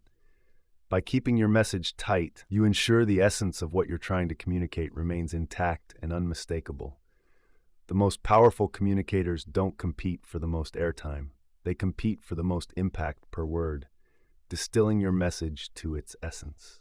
Crafting concise messages isn't about dumbing things down. It's about smartening them up. The challenge lies in communicating complex ideas simply without losing their depth or significance. Einstein supposedly said, "If you can't explain it simply, you don't understand it well enough." Whether he actually said it or not, the wisdom holds true. The process of distillation requires a deep understanding of your subject. You can't create a powerful, brief message about something you only vaguely comprehend. The clearer your grasp on a topic, the more efficiently you can communicate its essence. This is why experts can often explain complicated concepts in ways that make immediate sense, while novices ramble through explanations filled with unnecessary details. Think about the last time you tried to explain your job to someone outside your field. If you relied on industry jargon and technical explanations, you likely saw their eyes glaze over.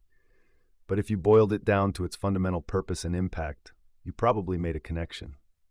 That translation process, from complex to simple, is the heart of effective communication. Like a chef reducing a sauce to intensify its flavor, reducing your message concentrates its power. Every word that remains carries more weight, more meaning, more impact. This isn't about brevity for brevity's sake. It's about removing everything that dilutes your core message. Consider this. In 1962, when President Kennedy committed America to putting a man on the moon, he didn't deliver a lengthy dissertation on astrophysics or geopolitical strategy. He simply said, "We choose to go to the moon." Then he added, "We choose to go to the moon in this decade and do the other things, not because they are easy, but because they are hard." That clarity of purpose mobilized a nation. Distillation often follows a predictable path. You start with a sprawling idea, perhaps thousands of words long. Your first attempt to condense it might yield a few paragraphs. With continued refinement, you get it down to a few sentences. And sometimes, if you're truly disciplined, you arrive at that single perfect sentence that captures everything essential. It's like carving a sculpture. You're not creating something new. You're revealing what was always there beneath the excess. This process requires brutal honesty. You must be willing to examine each word and ask, does this serve my core message, or is it just something I want to say? Most people struggle with this because they fall in love with their own ideas and expressions. They can't bear to cut a clever turn of phrase or an interesting tangent, even when it detracts from their main point. The framework I use for distilling messages is simple. First, identify the single most important thing you want your listener to remember. Second, express that thing in the simplest possible terms. Third, add back only what's necessary for context or clarity. Finally, test your message by asking, if someone remembers nothing else from this conversation, would this core message alone provide value? When you master this process, you'll notice people respond differently to your communication. They lean in rather than tune out. They ask more engaged questions. They remember what you said later and can repeat it to others. Your words begin to travel beyond your immediate conversations. What would happen if you challenged yourself to express your most important ideas in half the words you normally use? The practice of everyday brevity. Implementing brevity in daily life isn't something that happens overnight. It requires consistent practice and a shift in how you approach conversations. Start small. In your next meeting, challenge yourself to make your point in one sentence before elaborating. Notice how this forces you to organize your thoughts more deliberately. Email provides another perfect training ground. Before sending your next message, review it with an editor's eye. Can you cut 25% of the words without losing meaning? Often, you'll find you can cut 50% and actually improve clarity.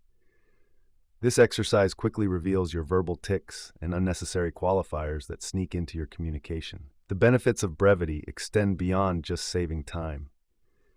Watch what happens when you become known as someone who respects others' mental bandwidth.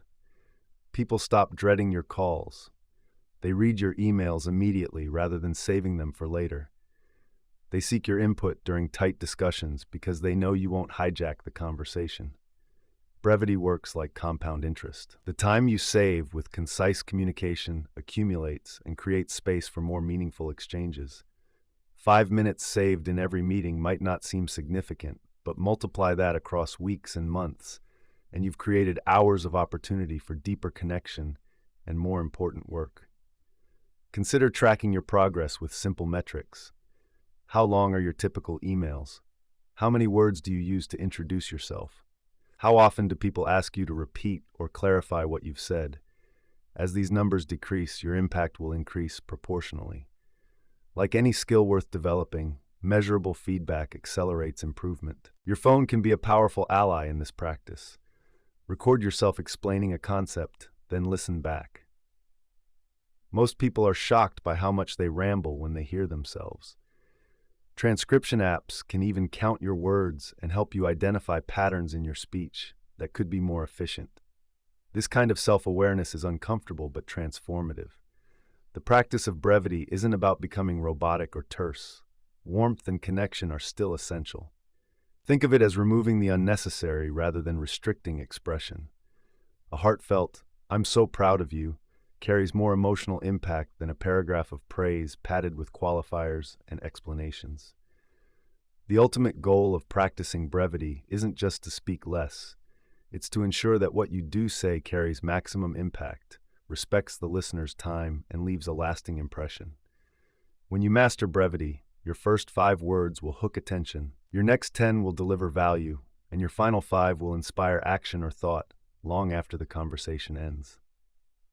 The silent power move. Brevity isn't just about what you say, it's also about what you don't say.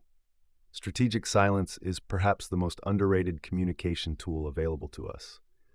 When you finish making your point, resist the urge to keep talking. The space you create allows your message to land and resonate. In negotiations and important conversations, the person who speaks less often holds more power. There's something magnetic about someone comfortable enough with their position that they don't feel compelled to oversell it. This restraint signals confidence in a way that verbose explanations never can. I once watched a seasoned executive respond to a complex question during a tense board meeting with just 3 words, "Not yet, soon." The room waited for more, but nothing came. That brief response commanded more respect and created more intrigue than any detailed timeline could have. Everyone leaned forward, waiting for elaboration that never came, She had said exactly what was true, nothing more. Brevity pairs perfectly with specificity. General statements require more explanation, while precise details often speak for themselves. Compare "Our performance has been good lately," with "Sales increased 23% last quarter." The second statement is shorter yet more informative, eliminating the need for follow-up questions or clarification. The space between your words matters as much as the words themselves. Think about the difference between these two sentences. "I'll try to make it work" versus "I'll make it work." The second version is shorter by 2 words, but exponentially more powerful. Those missing words "try to" didn't add information, they diluted commitment. This principle extends to written communication as well. Next time you draft an important email, try this exercise. Write it normally, then cut it in half. Then cut it in half again. What remains will likely be the essence of what you needed to say all along. The process feels uncomfortable at first, like you're leaving out important details, but recipients typically appreciate the clarity and respect for their time. The most persuasive people I know speak in headlines, not paragraphs. They deliver the main point first, then provide supporting details only as needed. This structure immediately hooks attention because it answers the listener's primary question: why should I care about what you're saying? When you bury your main point several sentences deep, you risk losing your audience before you reach it. Bold, brief statements carry an authority that verbosity never will. When you believe in what you're saying, you don't need to dress it up with extra words. Conversational minimalism. There's an art to saying just enough, not too little, not too much. I call this conversational minimalism, and it's about finding the sweet spot where your message delivers maximum impact with minimum words. This approach doesn't mean being abrupt or cold. You can be warm, engaging, and brief simultaneously. Think of it as serving a perfect espresso instead of a watered-down coffee. It's concentrated, powerful, and satisfying without requiring a large volume. Practicing conversational minimalism means constantly asking yourself, what's the shortest path to understanding? Not, what's the shortest possible message, but rather, what's the most efficient way to create the understanding I want to create? Sometimes this means using a vivid 5-word metaphor instead of a 30-word explanation. Most people use twice as many words as necessary in conversation. They repeat themselves, add unnecessary qualifiers, sort of, kind of, basically, and include details that don't serve their core message. These habits stem from natural insecurities, fear of being misunderstood, desire to appear knowledgeable, or anxiety about silence.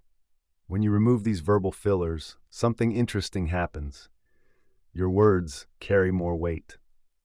People attribute more significance to what you say because you've demonstrated that you only speak when you have something valuable to contribute. This perceived value creates a positive feedback loop. People pay more attention, which means you need fewer words to make your point. The greatest challenge in adopting this approach is overcoming the false belief that more words equal more thoroughness or thoughtfulness. In reality, the opposite is often true. The discipline required to distill your thoughts demonstrates deeper understanding and respect for your listener's intelligence. Start practicing this skill by introducing a personal rule: no unnecessary repetition. Make your point once, clearly, and then move on. If clarification is needed, the listener will ask. This simple constraint will immediately improve your communication efficiency and train you to formulate your thoughts more precisely the first time. By embracing conversational minimalism, you transform your words from a torrent that might overwhelm listeners into precisely aimed drops that create ripples of understanding and connection. The art of the memorable first line. The beginning of any interaction carries disproportionate weight. Your opening line sets the tone, signals your intentions, and determines whether the other person leans in or checks out. This is why writers often spend hours crafting the perfect first sentence of a novel, and why comedians meticulously refine their opening jokes. Most people waste this crucial moment. They start with pleasantries, disclaimers, or rambling context that dilutes their impact. I was thinking about what you said last week, and it reminded me of something I read in an article somewhere, which made me wonder if maybe we should consider. By the time they reach their point, the window of peak attention has closed. Imagine instead opening with, "I found a solution to our supply chain problem." Direct, intriguing, and immediately relevant. The listener is hooked and wants to hear more.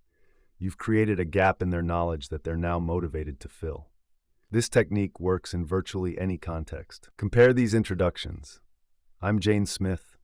I've been working in marketing for about 12 years with a focus on digital strategy, particularly in the B2B space, and I'm really passionate about helping companies connect with their audiences. Versus, I help companies double their digital engagement in 90 days. The second version creates immediate interest and prompts questions rather than tuning out. The secret to crafting powerful opening lines is leading with value or intrigue. Either immediately signal the benefit to the listener or create a curiosity gap they'll want to close. This changed everything for our team, makes people want to know what this is. I discovered something unexpected in the data, makes them curious about the discovery.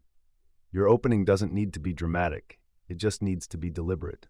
Even in casual settings, starting with, "I've been thinking about your question all week," signals thoughtfulness and investment in the conversation in a way that, "Hey, what's up?" never could. Practice crafting these opening lines before important conversations. Write down 3 potential ways to start, then choose the most compelling one. Over time, this preparation becomes second nature, and you'll find yourself naturally opening conversations with impact.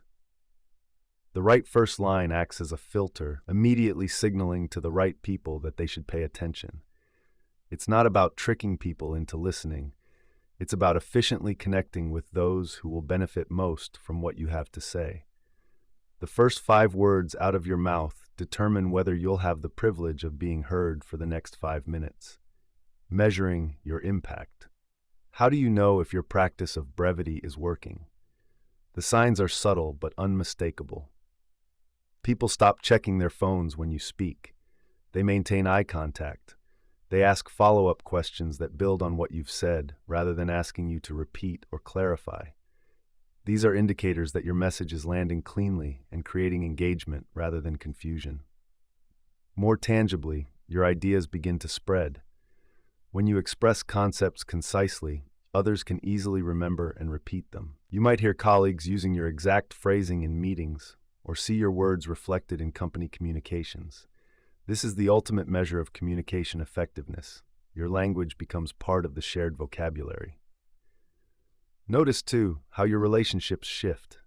Brief, impactful communication creates space for genuine dialogue.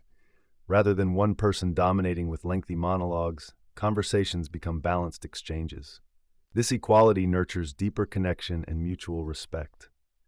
In professional settings, brevity directly impacts your perceived leadership potential.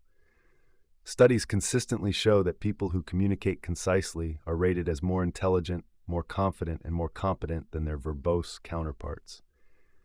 As you practice this skill, watch how people increasingly seek your input on important matters. The most meaningful measure comes in moments of crisis or opportunity.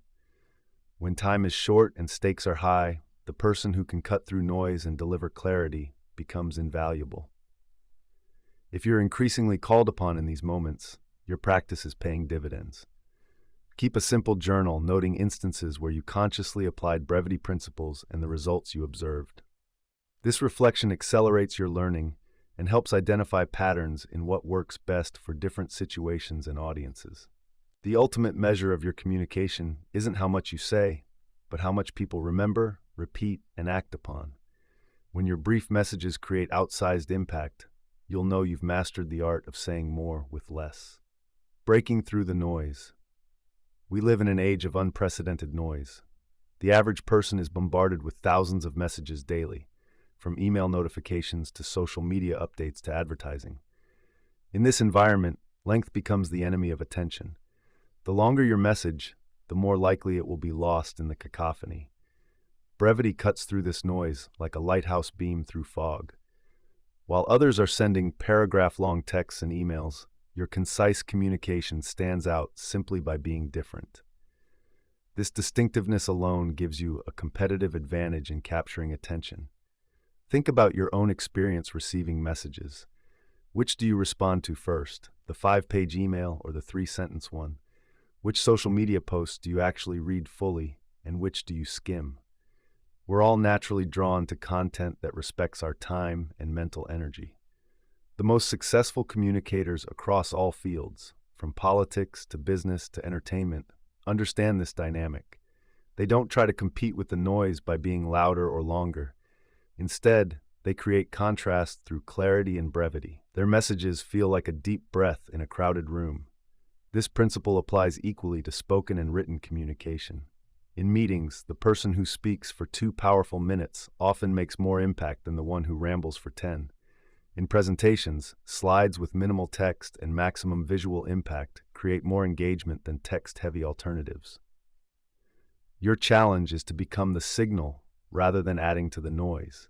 This means constantly asking, if I could only say one thing, what would it be? Then build from that core message outward, adding only what's necessary for clarity and impact. Bold, brief messages stand alone in a world drowning in words. Your ability to deliver maximum meaning in minimum time isn't just a communication skill, it's a competitive advantage in every area of life. The Brevity Challenge. Let's put these principles into immediate practice. For the next week, I challenge you to cut your typical communication in half. If you normally send 200-word emails, aim for 100. If your usual meeting updates take 5 minutes, deliver them in 2.5. If you typically use 10 sentences to explain a concept, use 5. This constraint will feel uncomfortable at first. You'll worry that you're leaving out important details or nuances, but push through this discomfort and watch what happens. Most likely, you'll find that your shorter messages are actually more effective. People respond more quickly, understand more clearly, and engage more deeply. The Brevity Challenge works because constraints breed creativity. When you can't rely on volume to make your point, you're forced to choose your words more carefully. You become more thoughtful about structure, more deliberate about word choice, and more focused on your core message. Start with low-stakes communications, texts to friends, routine emails, casual conversations. As you build confidence, apply the same discipline to more important interactions. You'll quickly develop an intuitive sense for what's essential and what's expendable. During this challenge, pay close attention to feedback. Not just what people say about your communication style, but how they respond behaviorally. Are they more engaged? Do they take action more quickly? Do your conversations feel more productive? These observations will reinforce the value of brevity more powerfully than any theoretical understanding. The goal isn't to become permanently terse or to strip all personality from your communication.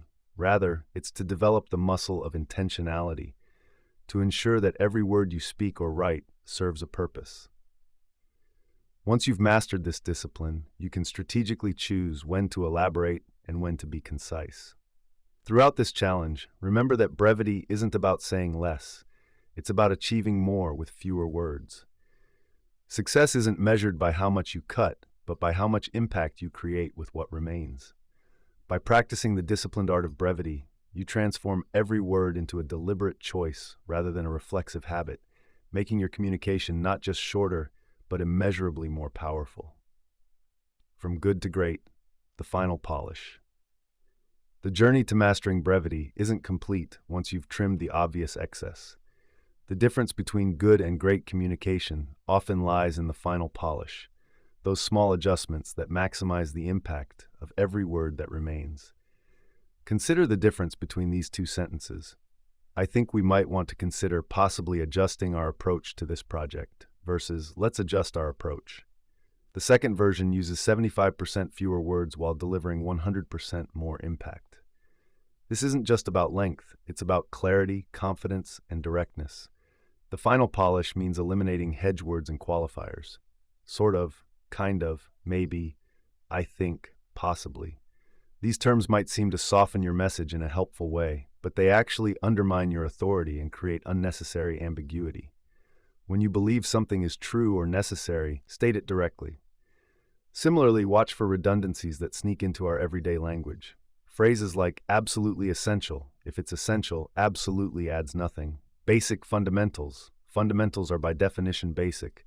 Or past history, all history is past, can be cut without losing meaning. Each small edit contributes to the overall impact of your message. Active voice almost always creates more brevity than passive voice. Compare "a decision was made by the team" with "the team decided." The second version is shorter and more dynamic. This simple shift can transform sluggish communication into energetic, engaging messages. The final stage of polish also involves strategic word choice. Not all words are created equal. Some carry more weight, evoke stronger emotions, or create clearer images than others. Ecstatic is more powerful than very happy. Devastated communicates more than really sad. These precise word choices allow you to convey more meaning in less space. Remember that brevity serves a purpose beyond efficiency. It shows respect for the listener or reader. By investing time in polishing your message before sharing it, you demonstrate that you value their attention and intelligence. This respect forms the foundation of all meaningful communication. The mastery of brevity isn't achieved through dramatic cuts alone, but through the meticulous refinement of what remains, turning every sentence, phrase, and word into its most powerful possible form. Putting it all together, we've explored the power of brevity from multiple angles: its attention-grabbing potential, the process of distillation, its practical application in daily life, and the techniques for polishing your message to perfection. Now it's time to integrate these insights into a cohesive approach. The journey to mastering brevity follows a natural progression. First, you become aware of your current patterns, the unnecessary words, the repeated phrases, the wandering explanations. This awareness alone often creates immediate improvement as you catch yourself mid-ramble. Next, you develop the habit of preparing your key points before important conversations. This preparation might be as simple as asking yourself, "What's the one thing I need this person to understand?"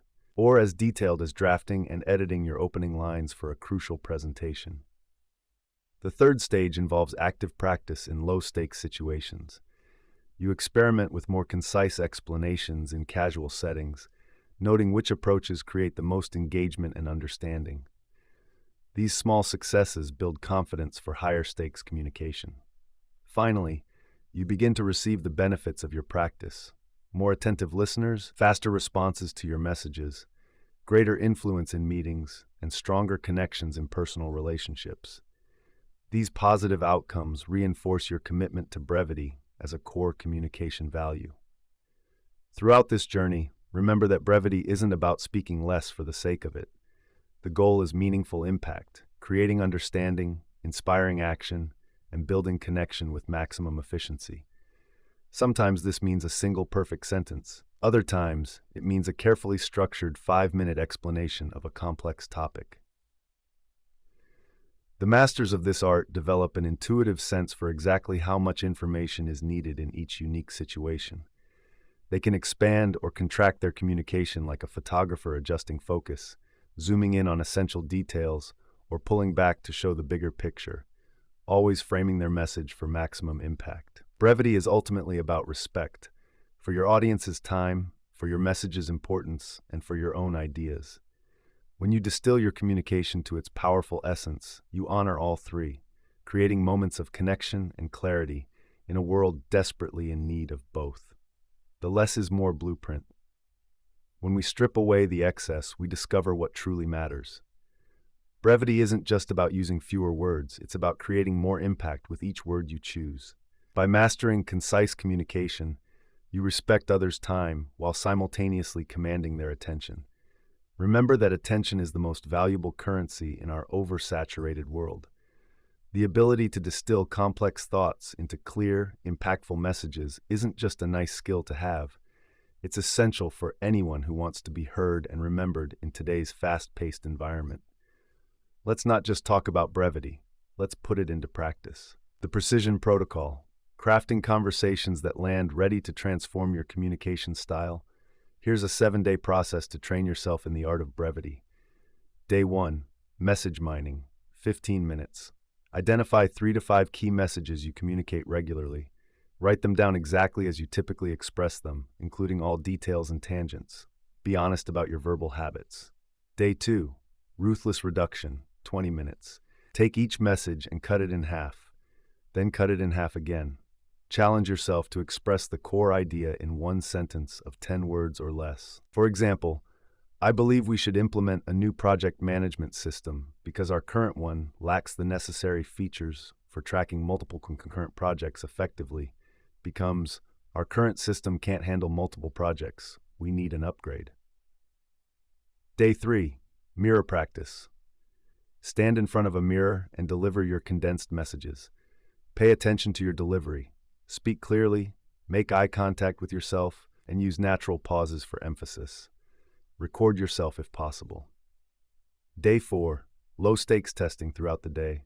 Apply your new concise style in low-pressure conversations, with the barista, in brief work exchanges, or with family members. Set a mental timer of 15 seconds for your responses. Day 5. Pause power throughout the day. Practice using strategic pauses instead of filler words or unnecessary elaboration. When you feel the urge to add more, simply pause. This gives your words more weight and allows others time to process. Day 6. Feedback collection, various times. Ask trusted friends or colleagues, did my message come across clearly, or was my explanation easy to follow? Listen without defending and take notes on their responses. Day 7. Refinement, 30 minutes. Review what worked and what didn't. Which condensed messages landed well? Where did you need more detail? Adjust your approach based on real-world results. The beauty of the precision protocol lies in its adaptability. Some conversations naturally require more depth, while others benefit from extreme brevity.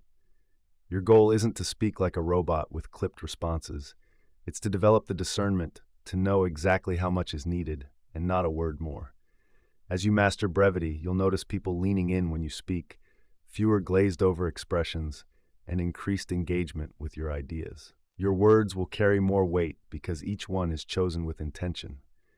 The ultimate test of brevity is this: can people repeat your message to others? If they can't, you haven't been clear or concise enough. By embracing the power of less, you create space for more attention, more understanding, and more meaningful connections. In your next conversation, remember that the most magnetic people aren't those who say the most, but those who make every word count. Now go forth and speak less, say more. Chapter 5. Breaking down barriers with informality. Drop the stiffness, double the connection. Have you ever noticed how a conversation instantly shifts when someone says, "It's a pleasure to make your acquaintance," versus, "Hey, great to meet you"? The former creates distance while the latter builds a bridge. That invisible bridge is exactly what we're exploring in this chapter. In our journey through social magnetism, we've covered the power of those crucial first 5 words and how they set the tone for everything that follows. Now we're diving into something that can make or break your ability to connect: the subtle art of conversational informality. Let's be honest. Nobody wants to feel like they're talking to a corporate handbook or a Victorian etiquette manual in human form. When we wrap ourselves in layers of formality, we're essentially putting up walls that others have to climb before they can reach the real us. Authenticity requires accessibility, and overly formal language is the enemy of both. Think about the people who instantly make you feel comfortable, the ones you meet and immediately think, "I could talk to them for hours." What's their secret? It's rarely their impressive vocabulary or perfect adherence to conversational protocol. It's their ability to make you feel like you're already friends, like the normal rules of stranger danger don't apply because somehow they've short-circuited the usual getting-to-know-you awkwardness. This doesn't mean throwing respect out the window. Far from it. The magic happens in the sweet spot between being respectful and being relatable. It's about recognizing when formality serves you and when it's just getting in the way. Context matters enormously here. What works in a job interview might bomb at a backyard barbecue, and vice versa. Throughout this chapter, we'll explore practical ways to adjust your conversational thermostat depending on the situation. You'll learn to read rooms and relationships with new clarity, understanding exactly how and when to dial formality up or down. We'll practice specific language patterns that invite openness instead of resistance, and I'll share some embarrassingly stiff conversations from my own past that taught me these lessons the hard way. By the time we finish, You'll have developed a flexible approach to conversation that maintains respect while demolishing unnecessary barriers. You'll understand how to use informality as a tool for creating genuine connection, not as an excuse for being sloppy or disrespectful. The goal isn't casual conversation for its own sake. It's creating the kind of authentic exchanges that leave both parties feeling seen, heard, and valued. Because at the end of the day, social magnetism isn't about impressing people with your polish. It's about connecting with them through your humanity. And nothing says, "I'm human too," quite like the willingness to drop the script and speak from the heart, when trying too hard trips you up. Michael sat across from his new boss, a knot forming in his stomach as he noticed the woman's eyebrows rise slightly after each of his responses. He had prepared for this one-on-one meeting all weekend, researching proper corporate language and memorizing industry jargon. Now, his carefully crafted sentences hung in the air between them like unwelcome guests. Thus, in accordance with standard operational procedures, I believe the aforementioned strategy will yield optimal results vis-à-vis our quarterly objectives, he heard himself say, the words sounding foreign even to his own ears. The room felt smaller suddenly, the fluorescent lights buzzing overhead with what seemed like judgment. His boss, Diana, set down her pen and leaned back in her chair. Her office smelled faintly of mint and something else, perhaps the lilies on the windowsill catching the mid-morning sun. "Michael," she said, a small smile playing at the corners of her mouth, "you know you can just talk to me, right? I hired you because of your fresh ideas, not because you can sound like a corporate manual." The tension in Michael's shoulders released slightly as he remembered the conversation with his roommate last night. "Man, just be yourself," Jake had told him while they fixed the leaky kitchen faucet. "All that fancy talk just builds walls." Michael had dismissed the advice then, convinced that in the corporate world, formality equaled competence. Now, as Diana waited for his response, her eyes kind but expectant, he realized the truth in Jake's words. The carefully constructed facade he'd built wasn't impressing anyone, it was just keeping them at arm's length. "Sorry about that," Michael said, running his hand through his hair. "I guess I wanted to sound professional." The words came out easier now, his natural voice returning like an old friend. "What I meant was, I think we should try targeting younger customers on Instagram instead of Facebook. My sister's generation doesn't even check Facebook anymore." Diana nodded, genuinely interested now. "See, that's what I want to hear." She scribbled something on her notepad, the sunlight catching the silver bracelet on her wrist. "The real you has much better ideas than corporate robot Michael." Outside the window, the city hummed with life, car horns, distant conversations, the rhythmic thump of construction. Michael felt something shift inside him, a barrier dissolving. He had spent so much time worrying about saying the right thing in the right way that he'd forgotten the purpose of communication in the first place: to connect, to share ideas, to solve problems together. "The presentation next week," Michael started, then paused, discarding the formal phrases he'd rehearsed. "I want to make it more interactive. Less slides, more conversation. I think the team will engage better."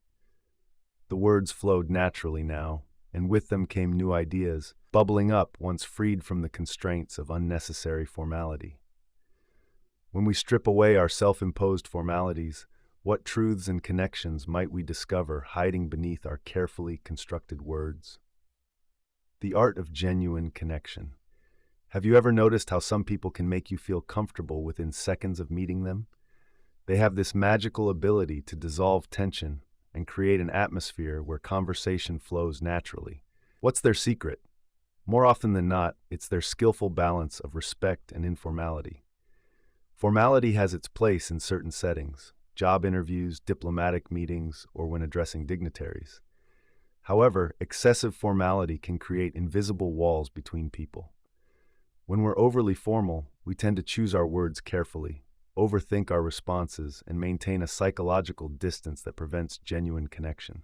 It's like constructing a beautiful glass display case, impressive to look at, but impossible to touch what's inside. The key lies in understanding that respectfulness doesn't require stiff language or rigid behavior. True respect is about valuing the other person's time, perspectives, and boundaries. all of which can be accomplished while being warm and approachable. Research consistently shows that people are more likely to trust and engage with those who speak in a conversational, relatable manner, rather than those who maintain an air of formality. Think about your closest friendships. Do you use formal language with them? Probably not. You likely use contractions, slang, humor, and personal references that create a shared language. This doesn't mean you don't respect them. Quite the opposite. The informality is a sign of trust and comfort. You respect them enough to be your authentic self. Consider how differently you might approach a conversation with your boss versus your close friend. With your boss, you might say, "I believe this approach would be most effective for our project timeline." With your friend, you'd probably say, "I think this way works better. What do you think?" Both convey the same information, but the second version invites dialogue rather than presenting a polished statement. Breaking down conversational barriers isn't about abandoning all social norms or being inappropriately casual. It's about finding that sweet spot where the other person feels valued and comfortable. This might mean adjusting your vocabulary, sharing a relevant personal anecdote, or simply smiling more genuinely. Small adjustments can make enormous differences in how approachable you seem. This balance shifts depending on cultural context as well.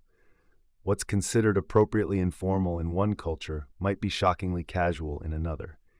The universal principle, however, remains. Connecting with others requires both respect and relatability. Neither can be sacrificed for the other if you want to build meaningful connections. The most effective communicators understand that respect doesn't require formality.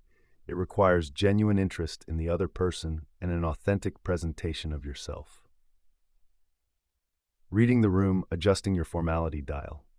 One of the most valuable skills in social magnetism is the ability to adjust your level of formality to match the situation. Think of it as having a formality dial that you can turn up or down depending on who you're talking to, where you are, and what you're trying to accomplish. This isn't about being fake. It's about communicating in a way that makes others comfortable. Your baseline formality level should be guided by the context. A job interview naturally calls for more formal language than a backyard barbecue. The relationship you have with the listener also matters significantly.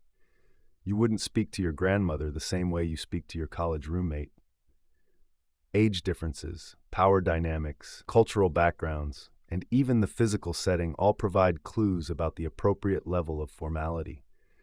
But here's where many people go wrong. They assume formality equals professionalism or respect. Not true. You can be warm, authentic, and conversational while still being thoroughly professional. In fact, an appropriate level of informality often signals confidence and emotional intelligence. It shows you're comfortable enough in the situation to be yourself, rather than hiding behind a wall of formal language. Reading the room is crucial for getting this right. Notice how others are speaking and the general atmosphere of the interaction. Is everyone using industry jargon, or are they speaking casually? Are people making jokes, or is the tone serious? Your ability to pick up on these subtle cues and adjust accordingly is what separates socially magnetic people from those who always seem slightly out of sync. Consider this scenario. You're at a networking event, speaking with someone who works in your industry but at a more senior level. You might start with a moderately formal approach. "It's a pleasure to meet you. I've been following your company's work on sustainable manufacturing." But as the conversation progresses and they begin to use more casual language or share personal anecdotes, you can gradually shift to match their tone. That's exactly what I've been thinking too. The industry really needs more of that approach. It's like dancing with someone you've just met. At first, you're careful and attentive, watching their moves and following their lead. As you become more synchronized, the dance becomes more natural, more fluid. You might even improvise a bit, knowing that you've established enough rapport to take small risks. But what if you misjudge? What if you're too casual too quickly? The good news is that most people are forgiving if they sense your intentions are good. A simple, "I hope I'm not being too informal, I'm just really excited about this topic," can smooth over any momentary awkwardness. Acknowledging the potential misstep shows self-awareness and respect for the other person's boundaries. Cultural differences add another layer of complexity. In some cultures, moving to first names quickly is perfectly normal. In others, it could be seen as presumptuous. When in doubt, err on the side of more formality, and then gradually ease into a more casual tone as you gauge the other person's comfort level. This is especially important in international business settings or when visiting other countries. The most skilled conversationalists have a remarkable ability to make people feel special by adjusting their communication style to match what makes the other person most comfortable. This isn't manipulation, it's consideration. You're creating a space where the other person can be themselves, which is one of the greatest gifts you can offer in any interaction. How might your conversations transform if instead of defaulting to one level of formality, you consciously adjusted to create the optimal environment for each unique person you meet? The practice of conversational authenticity, becoming more conversational in your interactions, doesn't happen overnight. Like any skill worth having, it requires intentional practice and self-awareness.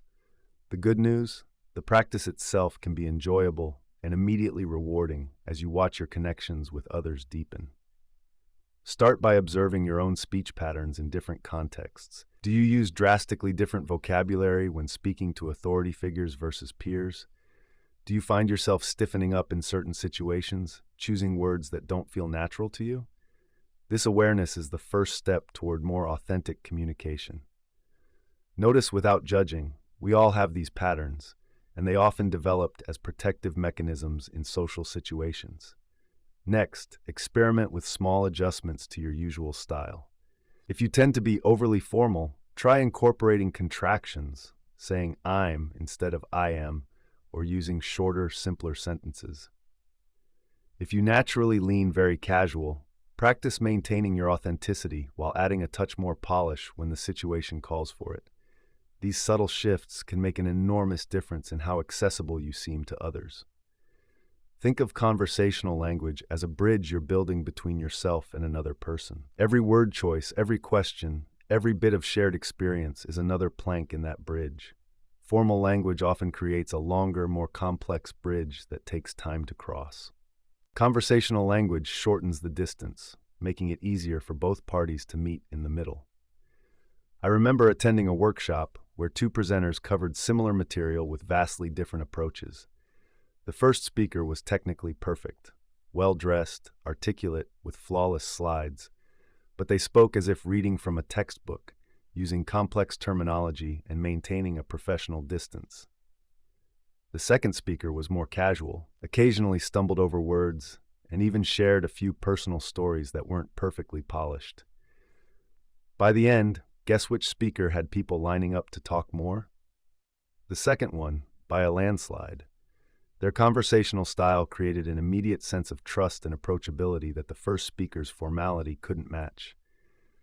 Practicing conversational authenticity also means becoming comfortable with vulnerability. This doesn't mean oversharing or ignoring appropriate boundaries. Rather, it's about being willing to show that you're human, admitting when you don't know something, sharing a relevant personal experience, or even just expressing genuine emotion about a topic. These moments of authenticity create openings for others to connect with you on a deeper level. One powerful technique is the strategic use of I statements rather than generalized pronouncements. Compare challenges often arise in this type of project with, I've found these projects can be really challenging sometimes. The second version is more inviting and creates space for the other person to share their own experience. It acknowledges your personal perspective rather than positioning yourself as an objective authority. The path to meaningful connection lies in balancing respect with authenticity, formality with approachability, and professionalism with genuine human warmth. As you practice these skills, you'll discover that the most powerful conversations aren't those where you impress someone with your vocabulary or perfect etiquette, but those where both people felt truly seen, heard, and valued for exactly who they are. Breaking down the barriers that matter most. The most difficult barriers to break down in conversation aren't external, they're internal. Our fear of judgment, rejection, or saying the wrong thing often leads us to hide behind formality as a shield. But this protection comes at a steep price: missed connections, forgettable interactions, and relationships that never develop beyond the surface level. Breaking down these barriers requires conscious effort and a willingness to step outside your comfort zone. Start by paying attention to your physical presentation during conversations. Are your arms crossed? Is your posture rigid? Are you maintaining eye contact? Your body language often communicates more about your openness than your words ever could. Relaxing physically can help you relax verbally as well. Social connection thrives on reciprocity. If you want others to be more authentic and open with you, you must be willing to go first. This doesn't mean dominating the conversation with personal stories or oversharing inappropriate details. Instead, it means being willing to show appropriate vulnerability, sharing relevant personal experiences, expressing genuine emotion when it's called for, and admitting when you don't have all the answers. It's like dipping your toe in a pool before diving in. You offer a small personal disclosure or opinion, see how it's received, then adjust accordingly. I struggled with this same issue in my last position, or I've always been fascinated by this topic, creates an opening for the other person to either match your level of disclosure or steer toward a more comfortable topic. The language of closeness is notably different from formal speech. It uses contractions, simpler vocabulary, more personal pronouns, and references to shared experiences. Compare "I concur with your assessment" to "I totally agree with you on that." Both convey agreement, but the second version creates a sense of alignment and enthusiasm that builds connection. Humor is another powerful tool for breaking down barriers, though it should be used thoughtfully. Self-deprecating humor, when not overdone, can be particularly effective, as it shows you don't take yourself too seriously. Even a simple acknowledgement of an awkward moment can transform tension into connection.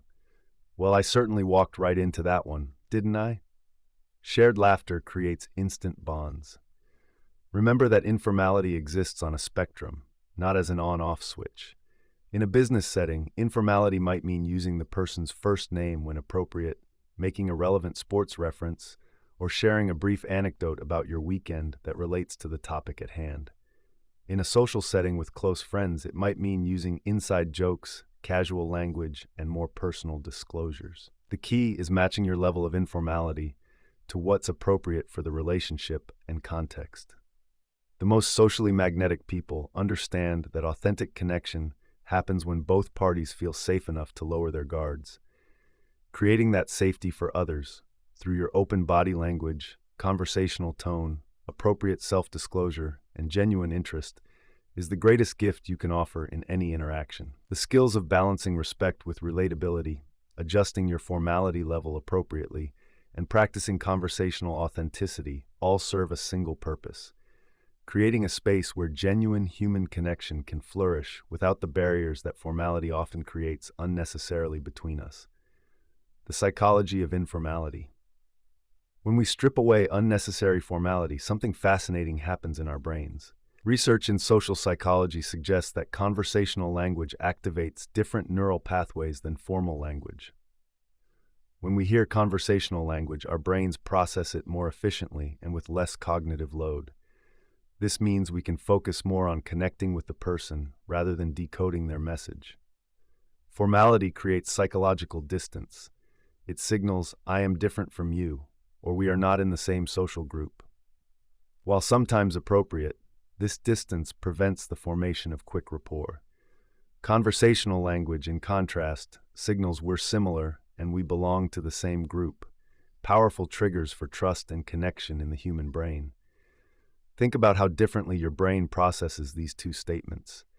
It would be greatly appreciated if you could provide that information at your earliest convenience, versus, "Could you send me that info when you get a chance?"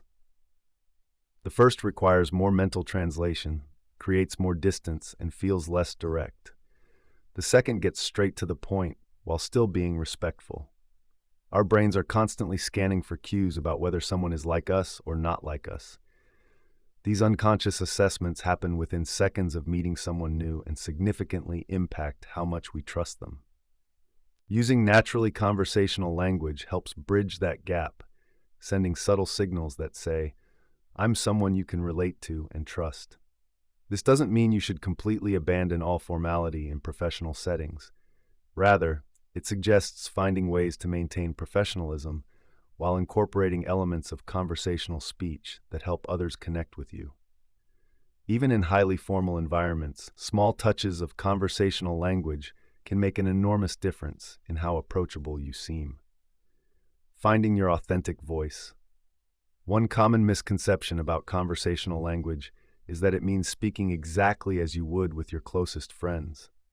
That's not quite right. Your authentic voice in professional or new social settings isn't the same as your voice with longtime friends, and that's perfectly normal. Your authentic voice is the version of your communication style that feels natural and unforced, while still being appropriate to the context. Finding this voice might take some experimentation. Notice when your conversations feel most effortless and genuine. What are you doing in those moments? How are you speaking? Those are clues to your authentic conversational style. For many of us, our formal professional voice was learned through observation and imitation. We watched others in workplace settings and adopted similar speech patterns, believing this was the correct way to communicate in professional contexts. While this adaptation served a purpose, it may have disconnected you from your more natural communication style. Try recording yourself in different conversational settings, with permission, of course. Listen for when your voice sounds stiff or unnatural versus when it flows easily. The differences might surprise you. Often, we don't realize how differently we come across in various contexts until we hear it played back. Your authentic voice includes your natural rhythm, vocabulary preferences, sense of humor, and storytelling style. When you suppress these elements to sound more professional or formal, you're often hiding the very qualities that would make you most memorable and relatable to others. Remember that authenticity doesn't mean being unchanging across all contexts. We all have different facets of ourselves that we present in different situations. The key is that each of these facets should still feel like you, not like you're wearing an uncomfortable costume or reciting lines from a script. Practical steps to more authentic communication. Ready to put these principles into practice? Here's a step-by-step approach to incorporating more conversational authenticity into your interactions. The beauty of this process is that each small adjustment builds on the previous ones, gradually transforming how you connect with others without ever feeling forced or inauthentic. Conversation as connection, not performance. Perhaps the most important mindset shift in becoming more conversationally authentic is viewing conversation as connection rather than performance. When we approach conversation as a performance, we focus on how we're being perceived, whether we're saying the right things, and how we can impress the other person. This performance mindset naturally leads to more formal, scripted communication. When we approach conversation as connection, we focus instead on the quality of the interaction, the exchange of ideas and experiences, and how we can create a comfortable space for authentic engagement. This connection mindset naturally leads to more conversational, authentic communication. Ask yourself, am I trying to impress this person, or am I trying to connect with them? The answer will guide your choice of language, topics, and overall approach. Connection-focused conversations involve more questions, more listening, more building on the other person's ideas, and more authentic sharing of your own thoughts and experiences. They feel collaborative rather than competitive, exploratory rather than declarative.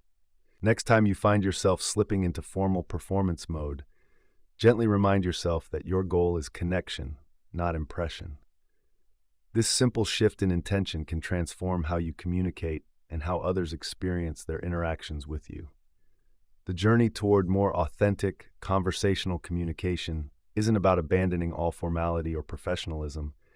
It's about finding the perfect balance where respect meets relatability, where you can adjust your approach based on context, and where your authentic voice shines through in every interaction. As you master this balance, you'll find that conversations become not just more effective, but more enjoyable, memorable, and genuinely connecting for everyone involved. The art of breaking down barriers through informality isn't just about being casual. It's about creating genuine human connection. Throughout this chapter, We've explored how the strategic relaxation of formality can transform interactions from stiff exchanges into meaningful conversations that resonate on a deeper level. When we drop unnecessary formality, we invite others into our authentic selves. This doesn't mean abandoning respect or appropriateness. Rather, it means finding that sweet spot where people feel both valued and comfortable enough to engage without pretense. The balance between respectfulness and relatability lies at the heart of magnetic social interactions. Your ability to adjust your level of formality based on context and relationship shows social intelligence that others instinctively respond to. And as you've seen, using conversational language isn't just about words. It's about fostering the kind of authenticity that makes people want to continue the conversation. The ease approach, breaking down barriers without breaking protocol. The journey from formal distance to authentic connection isn't something that happens by accident. It's a deliberate process that, with practice, becomes second nature. Here's how to navigate this transition with both confidence and sensitivity. Take a quick read of both the setting and the person before you speak. Is this a casual meetup or a professional setting with certain expectations? Does your conversation partner seem rigid or relaxed in their demeanor? Let these observations guide your initial approach. Start with a warm, friendly greeting that sets the tone. A simple "hi there" often works better than a formal "good afternoon, sir, madam." Watch how they respond. Do they mirror your informality or maintain distance?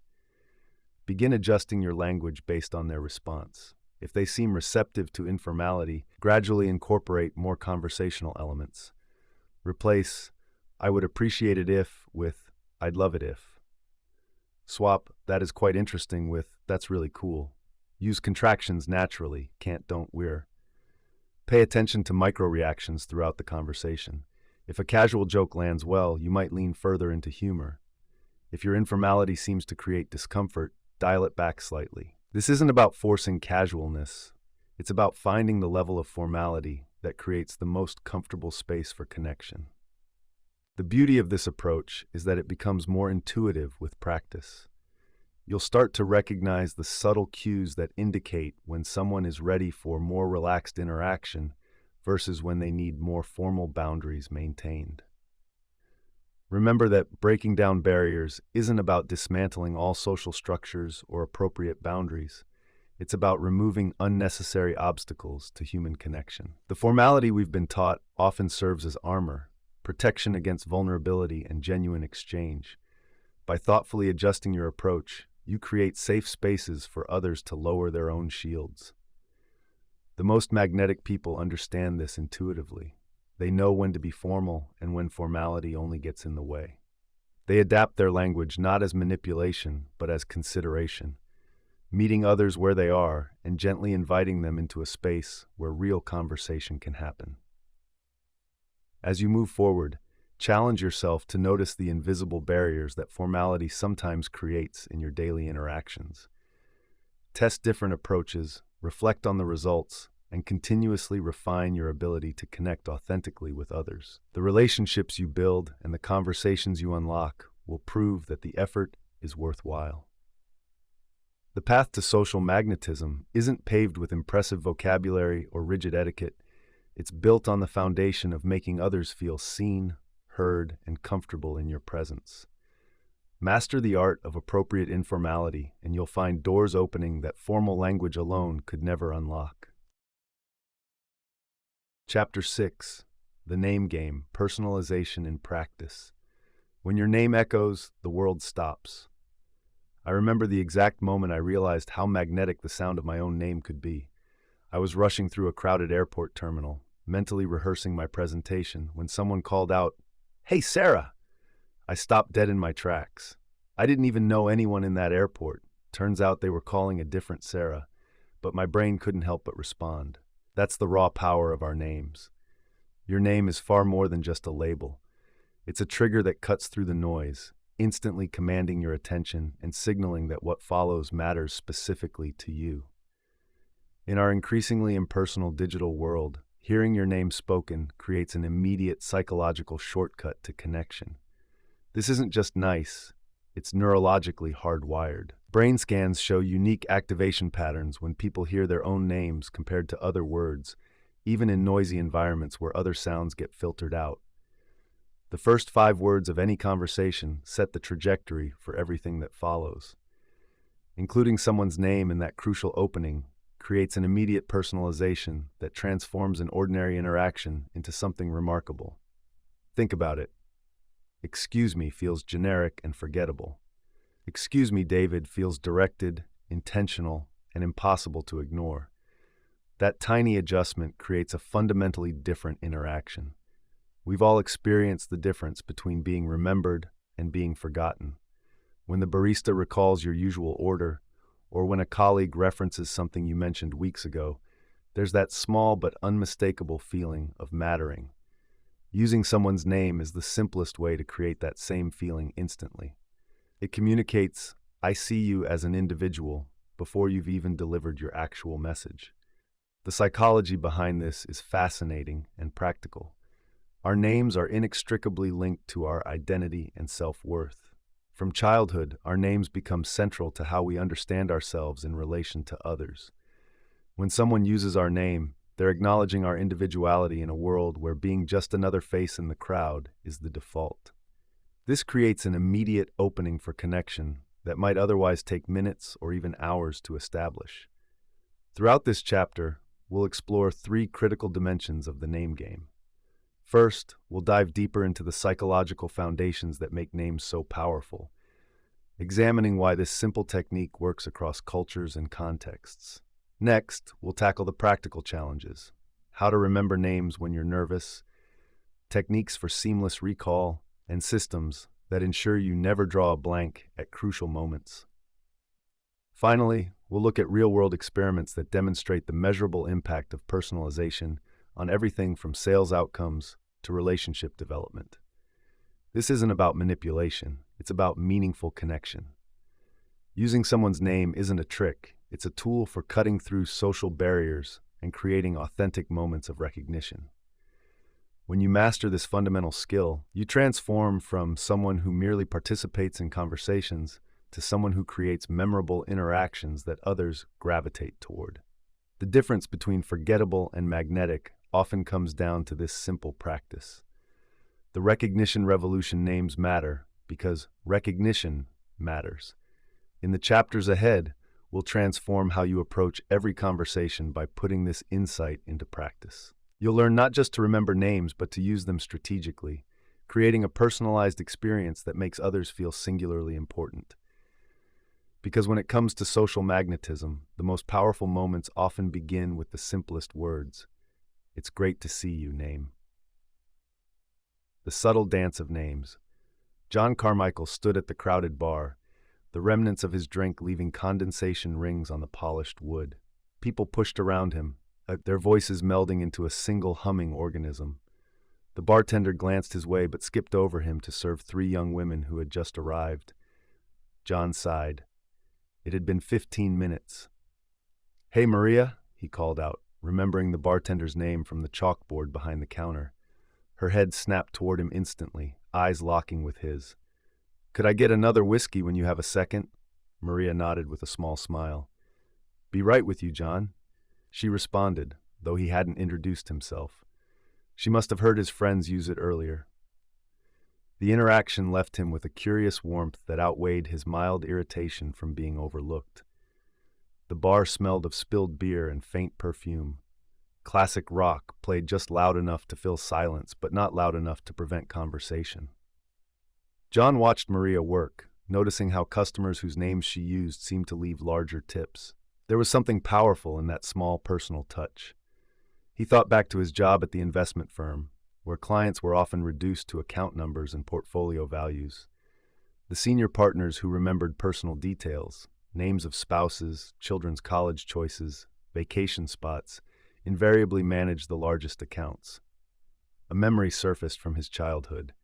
His third-grade teacher, Mrs. Collins, had greeted each student by name at the classroom door every single morning. "Good morning, John," she would say with genuine enthusiasm, making him feel momentarily special. Even at 8 years old, He had recognized the difference between her and the other teachers who barely looked up from their desks as students filed in. He'd worked harder in her class than any other. Was that why his boss had asked him yesterday to start leading client meetings? John had always made it a point to use clients' names frequently, to study their files before meetings, to remember details about their lives. His colleague Michael, technically more senior, addressed everyone with generic sir and ma'am, claiming it was more professional. Yet clients increasingly requested John. Maria slid the whiskey across the bar. "Here you go, John. Sorry about the wait." "Thanks, Maria. No problem at all," he replied, leaving a generous tip. Their eyes met in mutual recognition of this small human connection. What invisible barriers dissolve when we hear our name spoken with intention, and how might this simple act of recognition change the trajectory of our most important relationships? The magic of hearing your name. Have you ever been in a crowded room when suddenly someone calls your name? Your head snaps up instantly, right? There's something almost magical about the sound of your own name that cuts through all other noise. This isn't coincidence. It's hardwired into our brains. When someone uses your name, certain parts of your brain light up, particularly regions associated with identity and self-awareness. This automatic response happens regardless of whether you're in a job interview or casually chatting at a coffee shop. Think of your name as your personal Wi-Fi password to attention. Just as a password grants special access to a network, your name grants others special access to your focus. When someone knows and uses your name, they're essentially saying, "I see you as an individual worth recognizing." This simple acknowledgement creates an immediate shift in how receptive you become to whatever follows. The psychological impact goes deeper than mere attention grabbing. Names carry our entire identity, our history, culture, family ties, and personal brand. When someone takes the time to learn, remember, and correctly pronounce your name, they're showing respect for everything your name represents. This recognition triggers the release of dopamine, the feel-good neurotransmitter, creating positive associations with that person from the very start. Your name has been with you since birth, collecting emotional weight throughout your life. Remember being a kid and hearing your full name called by your parents? You instantly knew you were in trouble. Or recall the pride when your name was announced at graduation. These emotional connections make our names powerful triggers. In business settings, using someone's name can transform a generic interaction into a personalized exchange. In sales, it can mean the difference between a potential customer feeling like a transaction versus feeling valued as an individual. I once watched a hotel manager transform an angry guest complaint simply by using the guest's name repeatedly throughout their conversation. What started as, "This is unacceptable," gradually softened to, "Thank you for understanding, John."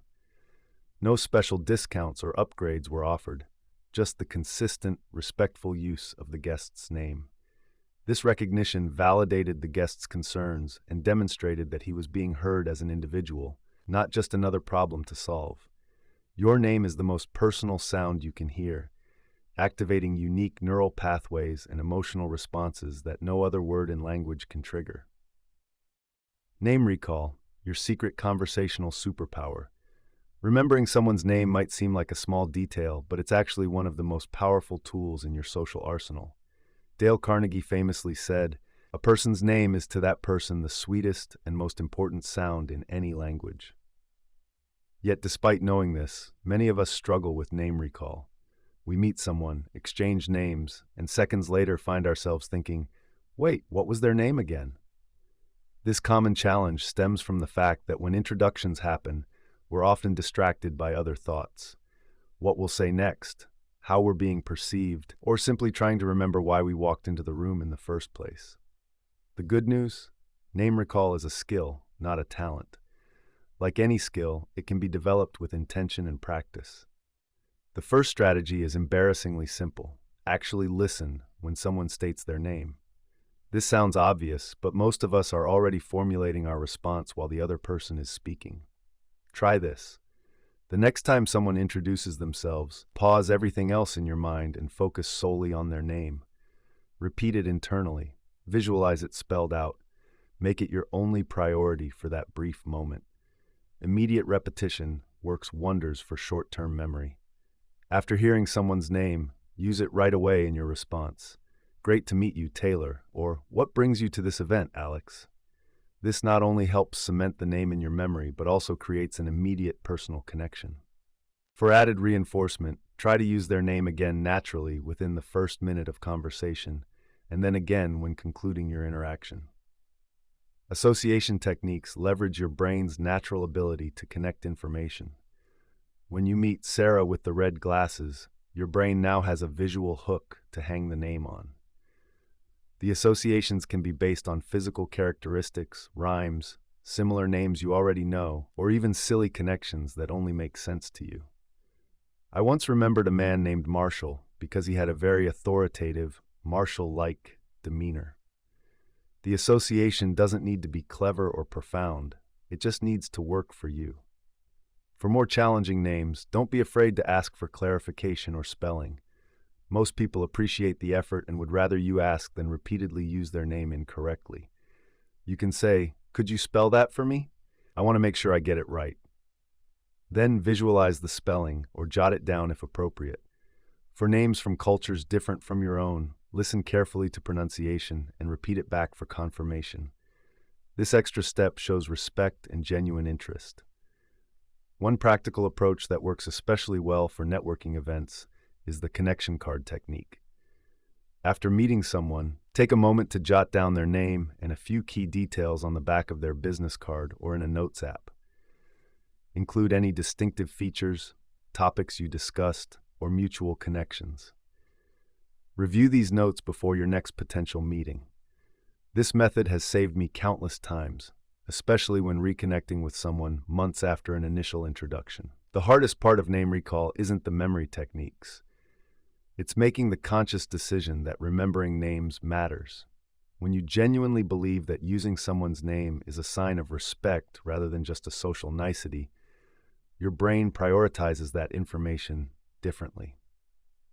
Think about how you feel when someone remembers your name from a brief meeting months ago. That same feeling of validation and importance is what you're giving others when you make the effort to remember theirs. What would change in your relationships and influence if you became known as the person who never forgets a name? The science of personalized connection. Personalization goes beyond just remembering names. It changes the entire dynamic of human interaction. Research consistently shows that hearing one's name activates specific brain regions tied to identity and social processing. This neural response is automatic and powerful, immediately elevating attention and engagement levels in conversation. When someone uses your name, your brain essentially says, "This message is specifically for me," creating a prioritized pathway for whatever information follows. But what happens when we test this in real-world scenarios? I conducted a simple experiment at a series of networking events, alternating between using people's names frequently in conversation and avoiding names entirely. The results were striking. Conversations where names were used lasted an average of 4 minutes longer and were much more likely to result in follow-up communication. Participants reported feeling more seen and better understood in the name-rich interactions, even when the actual content of the conversation was similar. The personalization effect extends beyond just verbal communication. Digital marketers have known for years that personalized emails have significantly higher open rates, sometimes improving by 20% or more, simply by including the recipient's name in the subject line. This same principle works in face-to-face contexts. When you combine someone's name with specific details from previous interactions, "How did your daughter's recital go, Michael?" you create a compound effect that signals genuine interest and builds rapport exponentially faster. Think of personalization as the difference between mass-produced items and custom-made goods. We inherently value things created specifically for us over generic alternatives. Your conversations work the same way. Generic small talk feels like a social obligation, while personalized exchanges feel like an investment in a real relationship. The PIC framework, Personalization Impact Cycle. The Personalization Impact Cycle, PIC, provides a structured approach to understanding and implementing effective personalization in conversations. This framework addresses 3 interconnected elements: psychological recognition, intentional connection, and comprehensive recall. Each component builds upon the others to create a powerful cycle of meaningful interaction. Psychological recognition. At the core of effective personalization is the fundamental human need for recognition. When you use someone's name, you're doing more than just identifying them. You're acknowledging their unique existence and importance. This recognition triggers neurological responses, including the release of dopamine, which creates positive associations with the interaction. Recognition operates on multiple levels. Surface recognition involves correctly using someone's name and acknowledging their presence. Deeper recognition demonstrates that you see beyond their name to their unique qualities, contributions, or circumstances. The highest level, value recognition, communicates that you not only see them but appreciate their worth as an individual. The recognition component functions as both the entry point and continual reinforcement mechanism within the PIC framework.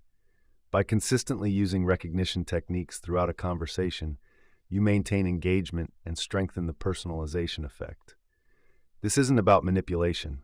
It's about honoring the basic human desire to be seen and valued. Intentional connection. While recognition establishes awareness, connection builds meaningful engagement. Intentional connection moves beyond simple name usage to create personalized relevance in the conversation. This involves actively linking discussion points to the individual's specific interests, experiences, or needs that you've learned about them. Connection strategies include reference points. Last time we spoke, you mentioned personalized questions.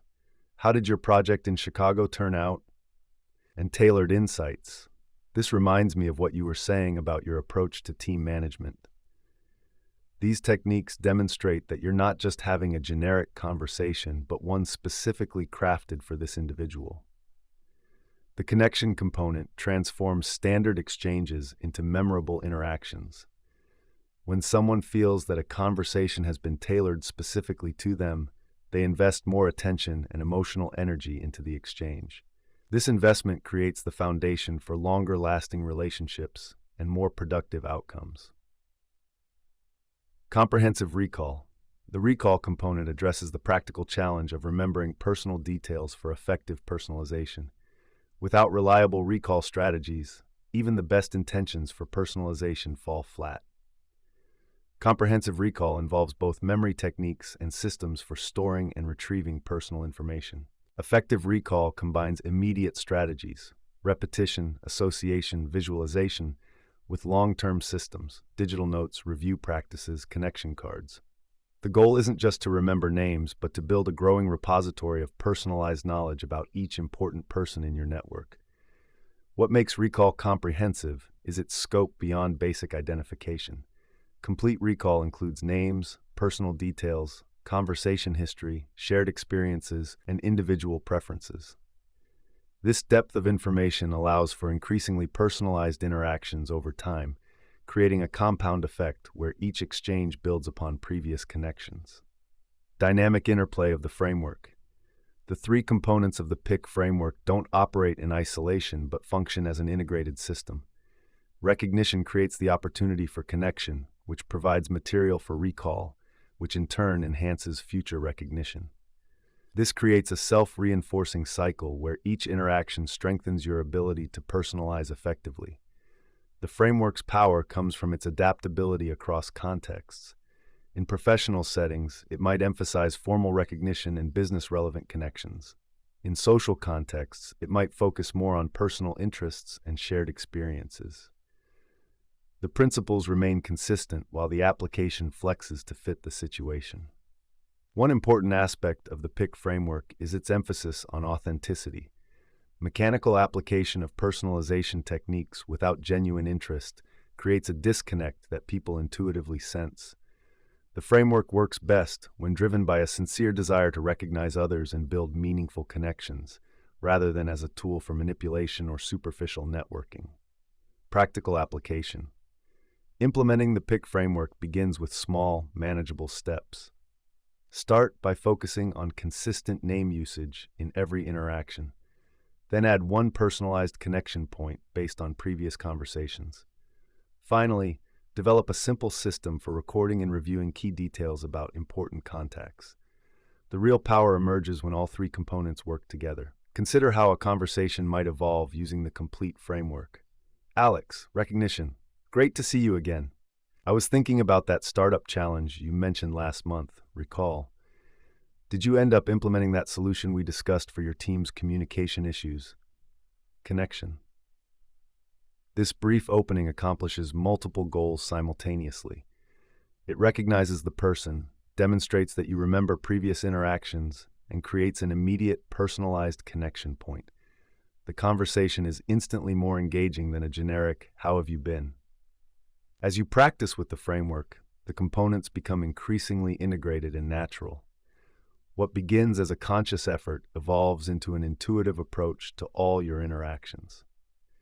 The true power of personalization lies not in any single technique, but in the systematic integration of recognition, connection, and recall, creating a continuous cycle that transforms ordinary conversations into extraordinary relationships, enhances both personal and professional interactions, and ultimately builds a network of people who feel genuinely valued in your presence. The power of personal recognition. The truth about names is profoundly simple, yet often overlooked. They represent one of the most valuable social tools we possess. When you prioritize remembering and using someone's name from the very beginning of your interaction, you're not just being polite, you're activating a psychological trigger that says, "You matter to me." Throughout this chapter, we've explored why this works so effectively. Your name is intimately tied to your identity. Hearing it activates regions in your brain linked to self-perception and attention.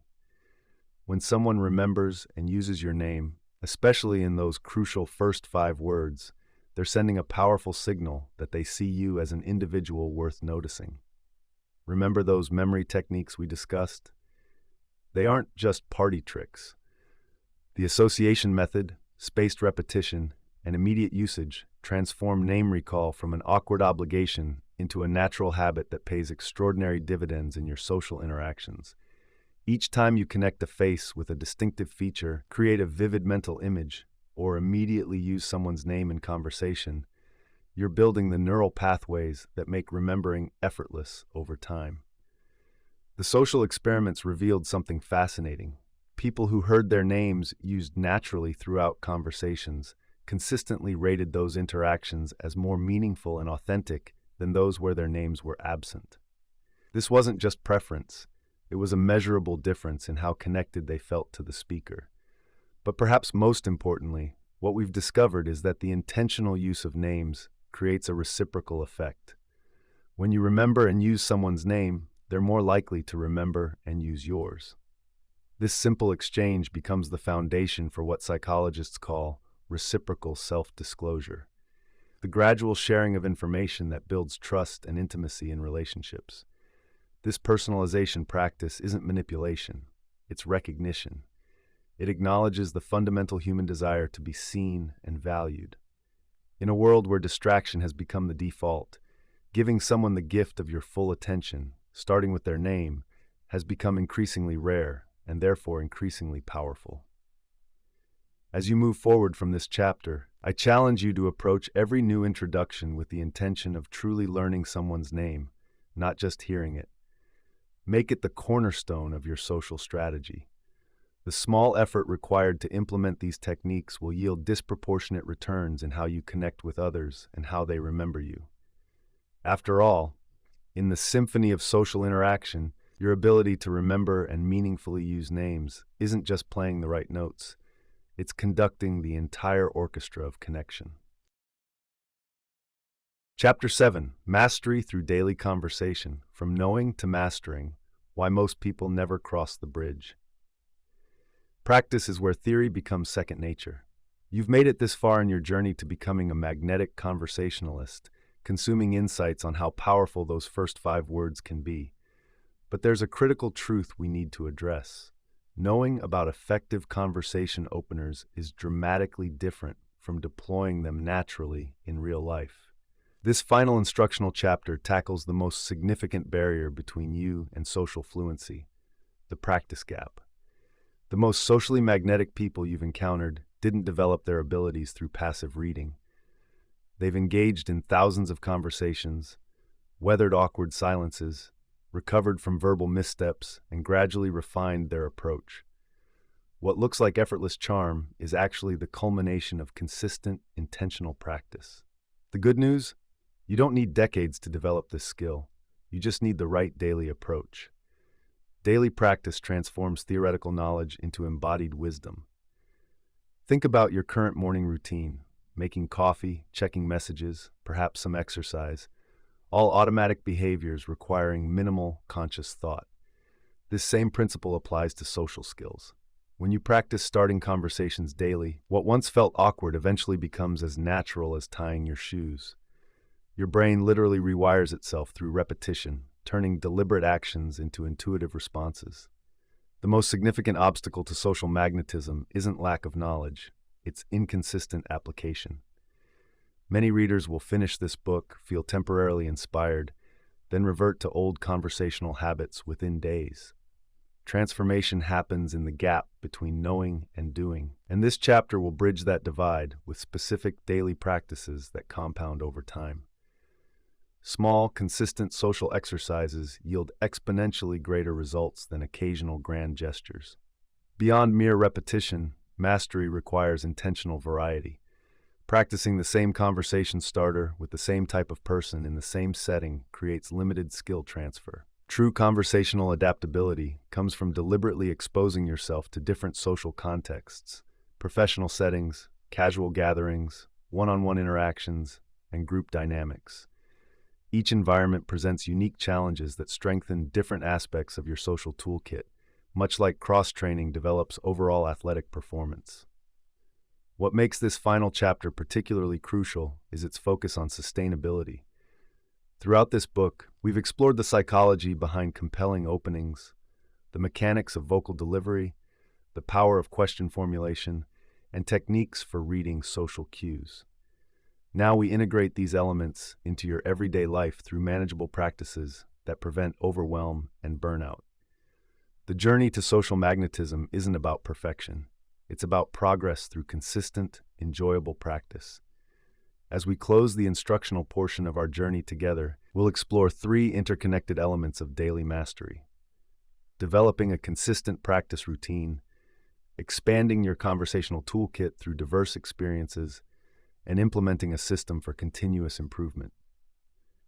These practices will transform the insights from previous chapters into intuitive skills that emerge naturally in any social situation, allowing your authentic personality to shine through carefully crafted technique. Remember that becoming socially magnetic isn't about memorizing scripts or pretending to be someone else.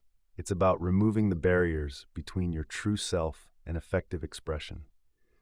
The daily practices we're about to explore will gradually dissolve social anxiety, eliminate verbal hesitation, and help you develop the confident presence that draws others towards you.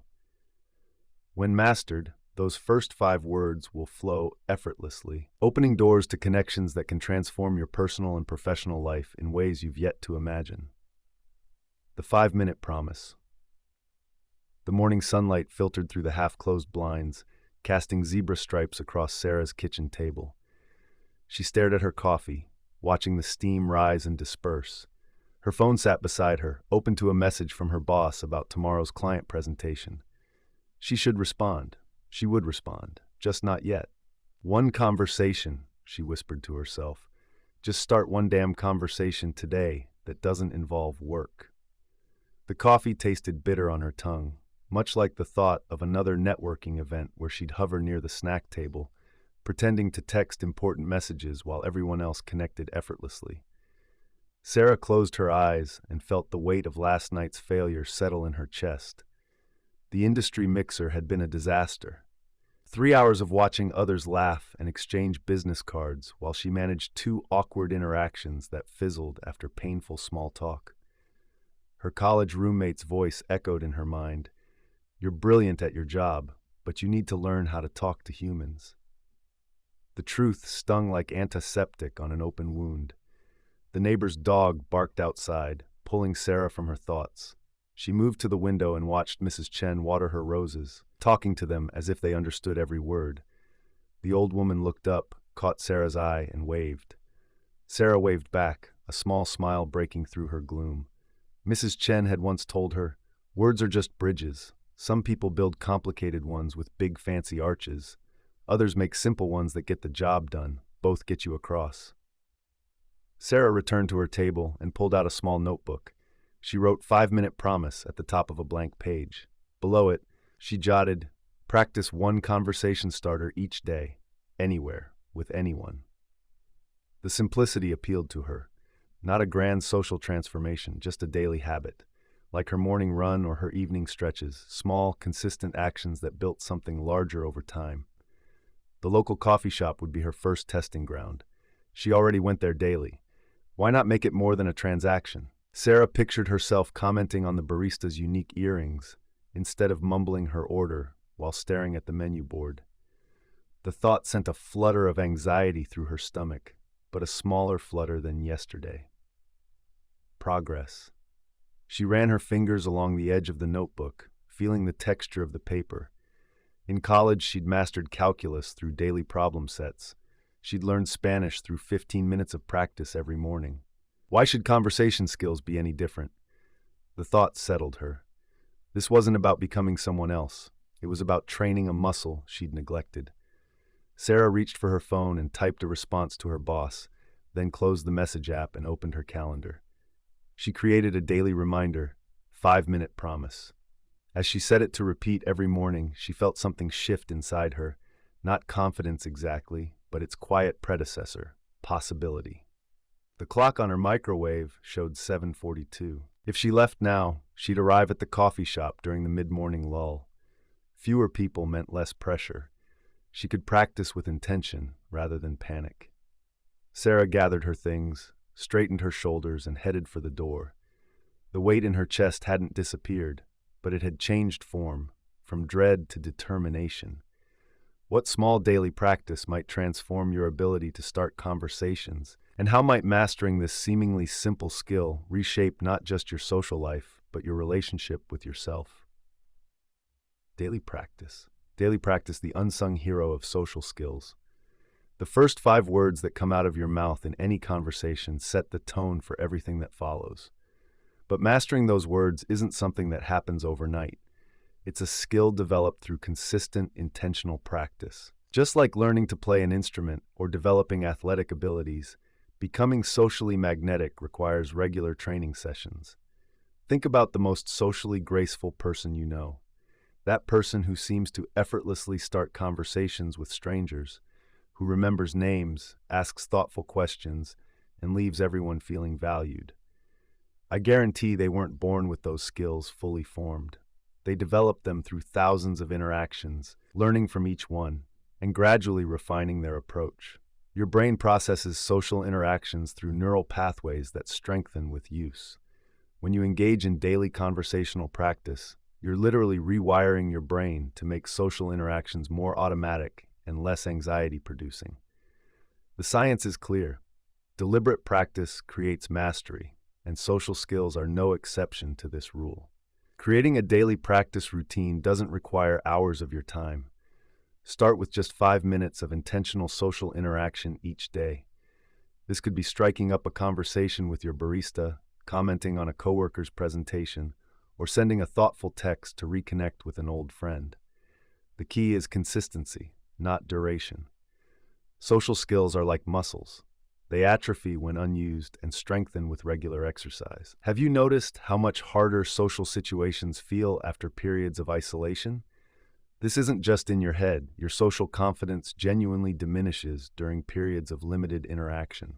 The pandemic made this reality painfully clear for many people who found themselves awkward and rusty when returning to in-person gatherings. Establishing a routine means identifying specific times or triggers for your practice. Maybe you'll commit to starting one new conversation during your morning coffee run, or perhaps you'll use your commute as a time to practice your opening lines. By attaching your practice to existing habits, you make it much more likely that you'll follow through consistently.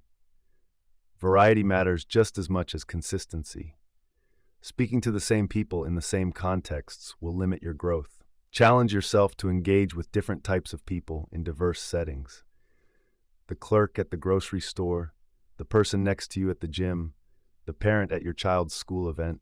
Each interaction exposes you to different conversational styles and helps you develop adaptability. The most transformative aspect of daily practice is how quickly it normalizes social interaction. What once felt terrifying, approaching a stranger or speaking up in a group, gradually becomes ordinary.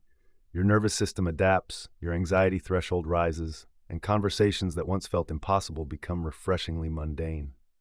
Daily practice isn't just about improving, it's about transforming theory into instinct, turning awkward attempts into natural habits, and replacing social anxiety with genuine curiosity about the people around you. Expanding your social toolkit. When we talk about developing social magnetism, we're really discussing the cultivation of a robust set of skills and approaches that work across different contexts. Just as a carpenter wouldn't try to build a house with only a hammer, you can't navigate all social situations with a single conversational strategy. Expanding your social toolkit requires intentional exposure to diverse experiences and deliberate learning from each interaction. The foundation of an expanded social toolkit is vocabulary, not just the words you know, but the words you're comfortable using in conversation.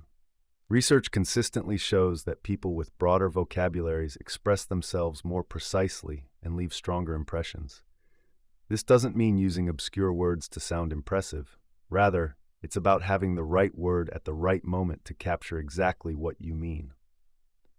Think of your social toolkit as a garden that needs regular tending. Some skills flourish naturally, while others need more deliberate cultivation. Without attention, certain social abilities can wither, while others become overgrown and dominate your interactions.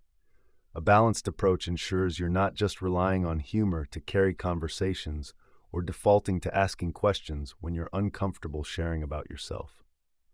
Reading widely accelerates this process tremendously.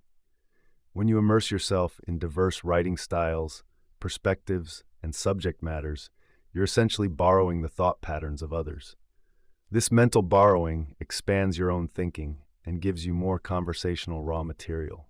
Fiction particularly helps develop empathy and understanding of different human experiences, making you more adaptable in social situations. Your toolkit expands most dramatically when you push beyond your comfort zone. Having the same types of conversations with the same types of people might feel safe, but it creates a plateau in your social development. True growth happens at the edges of comfort, when you engage with people whose backgrounds, beliefs, or communication styles differ significantly from your own. Recording yourself in conversation can be uncomfortably revealing, but enormously beneficial. Most of us have no idea how we sound to others or what verbal habits we've developed. I once recorded myself during a networking event and was mortified to discover I ended nearly every statement with, "You know?" This awareness allowed me to consciously work on eliminating this habit, immediately strengthening my communication. The social butterflies you admire aren't working with some innate talent you lack. They've simply accumulated more tools through experience and reflection. They know how to navigate silence without discomfort, how to disagree without creating tension, how to listen actively rather than waiting for their turn to speak. These are all learnable skills that can be systematically added to your repertoire. Cultural awareness forms another essential component of your expanding toolkit. Understanding the subtle differences in conversational norms across cultures, from personal space preferences to attitudes toward direct questions or small talk, allows you to adapt your approach appropriately. This flexibility prevents misunderstandings and builds connection across cultural divides. The most powerful additions to your toolkit often come from your failures. That awkward silence, the joke that fell flat, the time you unintentionally offended someone, these painful moments, when examined with curiosity rather than shame, become your greatest teachers. The willingness to analyze what went wrong and adjust your approach accordingly separates those who plateau socially from those who continuously improve. What if the greatest barrier to your social magnetism isn't a lack of charisma, but simply an insufficient variety of conversational tools for the diverse situations you encounter? The continuous improvement mindset. Mastering social skills isn't a destination. It's an ongoing journey of refinement and growth. The people who seem most naturally charismatic are often those who have embraced a continuous improvement mindset in their social interactions. They approach each conversation as both a participant and an observer, constantly gathering data about what works and what doesn't. Setting specific, measurable social goals accelerates your progress dramatically. Instead of the vague intention to get better at conversations, try targets like start 3 conversations with strangers this week, or practice active listening by summarizing what others say before responding. These concrete goals create accountability and clear markers of progress that fuel your motivation. Reflection is the engine of improvement. Without taking time to analyze your social experiences, you'll miss crucial opportunities for growth. After significant interactions, ask yourself, what went well? What could I have done differently? How did the other person respond to my conversation starters? What made the conversation flow or stall? This reflective practice turns every social interaction into a learning opportunity.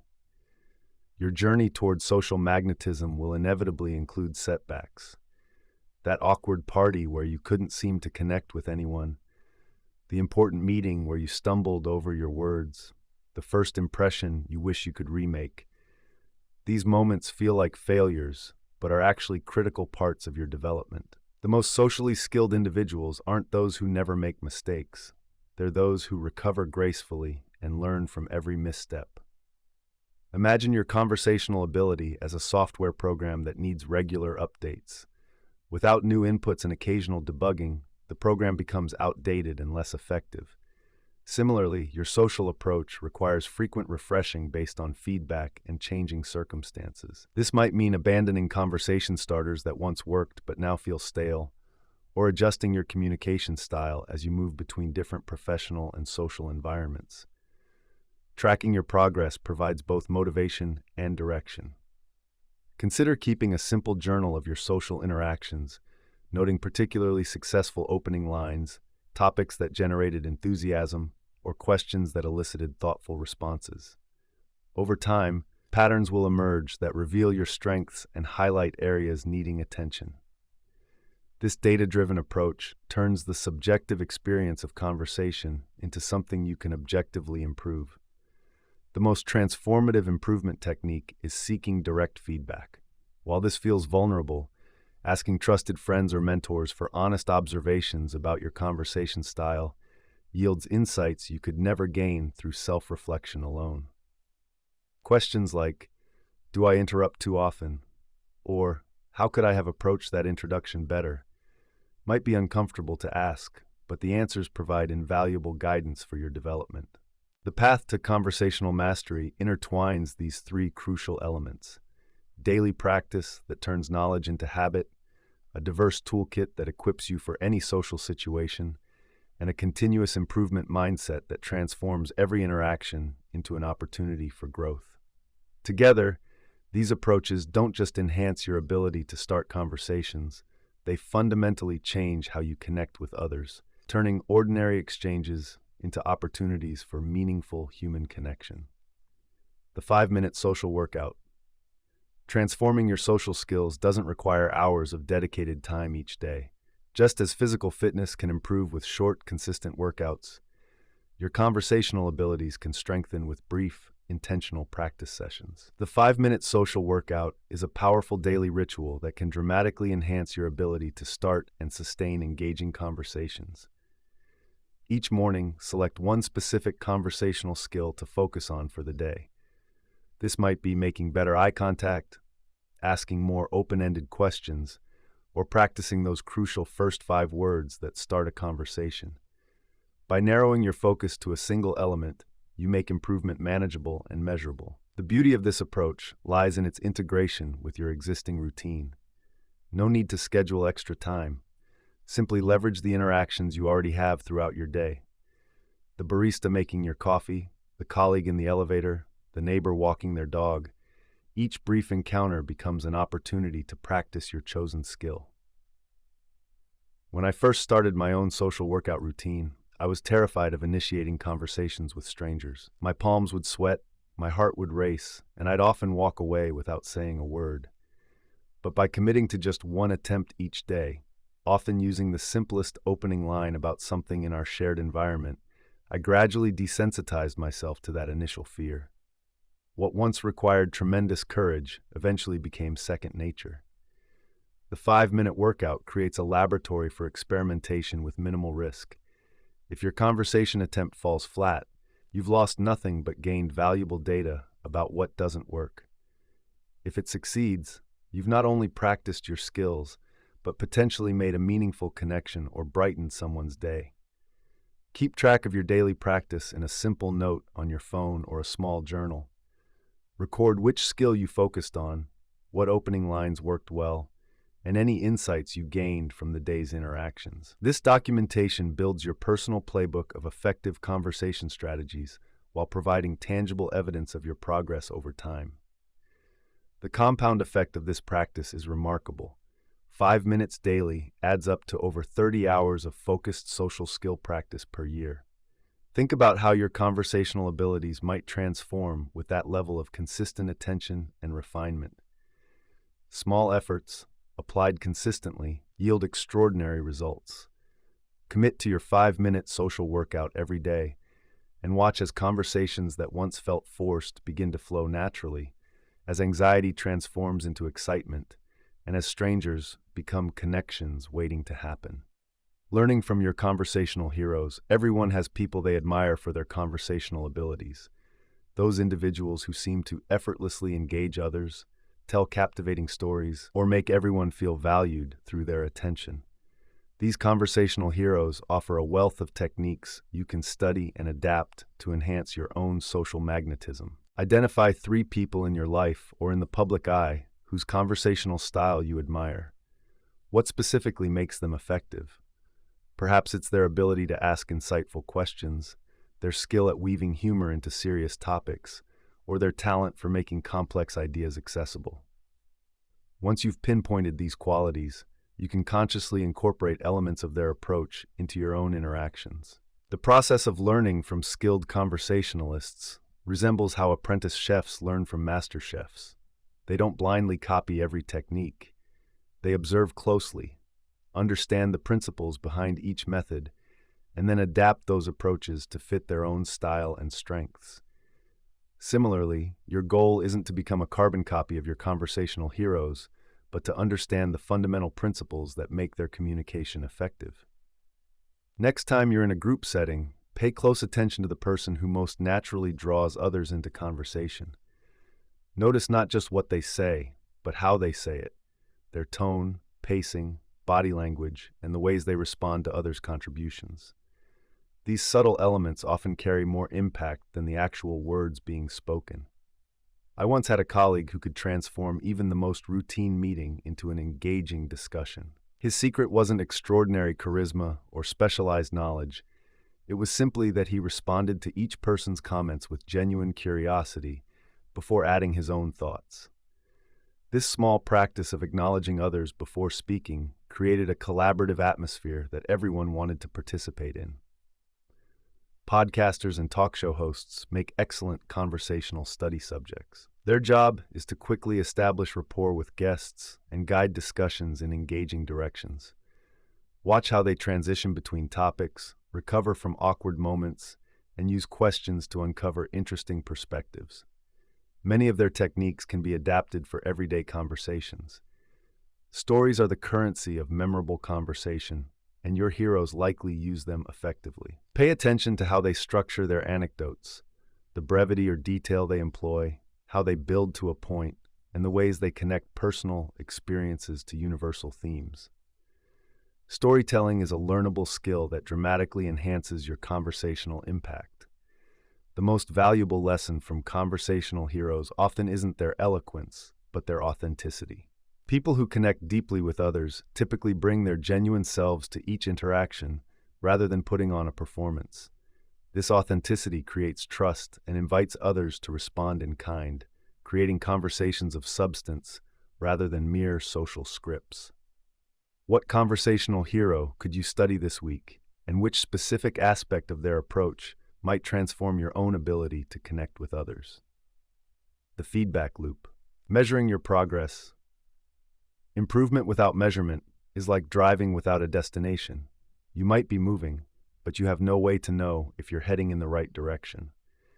Creating effective feedback loops for your conversational skills provides the guidance you need to make meaningful progress towards social magnetism. The most immediate feedback comes from the responses you receive during conversations. Do people lean in when you speak or create distance? Do they ask follow-up questions or quickly change the subject? Do their eyes engage with yours or dart around the room? These nonverbal cues provide real-time data about the effectiveness of your communication approach. Social progress often feels invisible until you deliberately track it. Create simple metrics to monitor your development, such as counting how many new conversations you initiate each week, noting how long your interactions last, or tracking whether conversations end with plans to connect again. These quantifiable measures reveal patterns and progress that might otherwise go unnoticed. Your emotional experience of social interactions provides another valuable feedback channel. If you previously felt anxious starting conversations, but now approach them with curiosity or excitement, that's significant progress, even if your technique still needs refinement. Emotional shifts often precede technical improvements and deserve celebration as meaningful milestones. Video recording yourself during practice conversations with friends can be uncomfortable but incredibly revealing.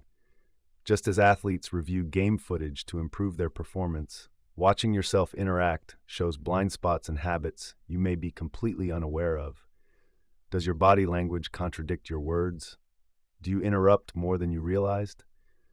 These insights, while sometimes difficult to face, provide precise targets for improvement. I once thought I was an excellent listener until a friend gently pointed out that I frequently formulated my responses before others had finished speaking. This feedback stung initially, but ultimately transformed my approach to conversation. I began practicing true presence, focusing completely on understanding others rather than preparing my next comment. The depth of my connections improved dramatically as a result. The most powerful feedback often comes from trusted friends who can observe your social interactions from an external perspective. Create a social skills mastermind with 1 or 2 friends who are also committed to improving their conversational abilities. After social gatherings, exchange observations about what each of you did effectively and where there might be room for growth. Establish clear, progressive goals for your conversational development. Begin with fundamentals like maintaining comfortable eye contact or asking thoughtful follow-up questions.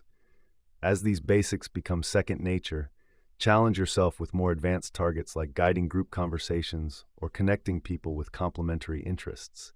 This structured approach ensures you continue growing rather than plateauing at a comfortable level. Remember that feedback should inform rather than dictate your approach.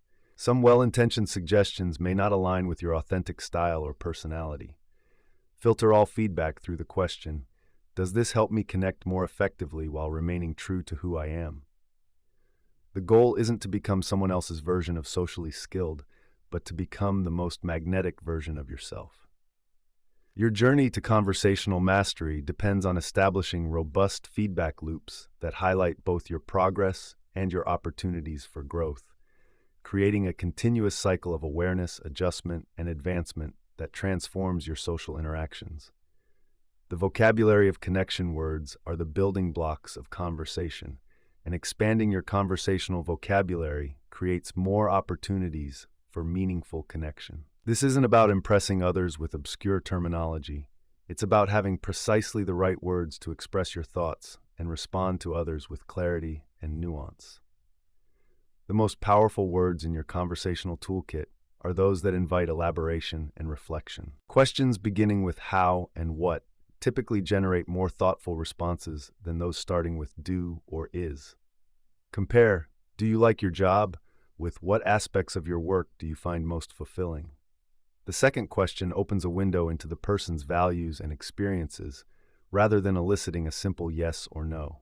Emotional vocabulary deserves special attention in your development. Many people default to basic descriptors like good, bad, happy, or sad when discussing feelings. Expanding your emotional lexicon to include words like invigorated, melancholic, contemplative, or exhilarated allows for more precise expression and invites deeper conversation about internal experiences. Language shapes perception, and the words you choose influence how others see both you and the topics you discuss. Notice how differently these statements feel. I have to attend this meeting versus I get to attend this meeting. Simple shifts in phrasing can transform obligation into opportunity, problem into challenge, or confusion into curiosity. These linguistic choices affect not only your conversation partner, but also your own mindset. I used to struggle with expressing disagreement in conversations, either avoiding it entirely or coming across more harshly than intended. Developing a vocabulary of thoughtful dissent, phrases like, I see that differently because, or I'm curious about another perspective, allowed me to engage with differing viewpoints while maintaining connection and respect. The words you use immediately after someone shares something meaningful can either deepen or diminish connection. Responses like, that must have been difficult, or I can imagine how exciting that felt, acknowledge the emotional content of what was shared. These validation phrases create safety for further disclosure, while responses that immediately shift focus to your own experience, that happened to me too, often shut down deeper exploration. Cultural references form another important dimension of conversational vocabulary. Having a working knowledge of current events, popular entertainment, and historical touchpoints provides potential connection points with diverse conversation partners. You don't need encyclopedic knowledge, just enough familiarity to engage meaningfully when these topics arise naturally. Silence itself is part of conversational vocabulary, perhaps its most underutilized component. Comfortable silence gives space for reflection, allows emotions to be processed, and often leads to more thoughtful exchanges than rapid-fire conversation. Developing comfort with strategic pauses demonstrates confidence and creates room for deeper connection. A rich conversational vocabulary doesn't develop passively. Make collecting useful phrases and questions an intentional practice.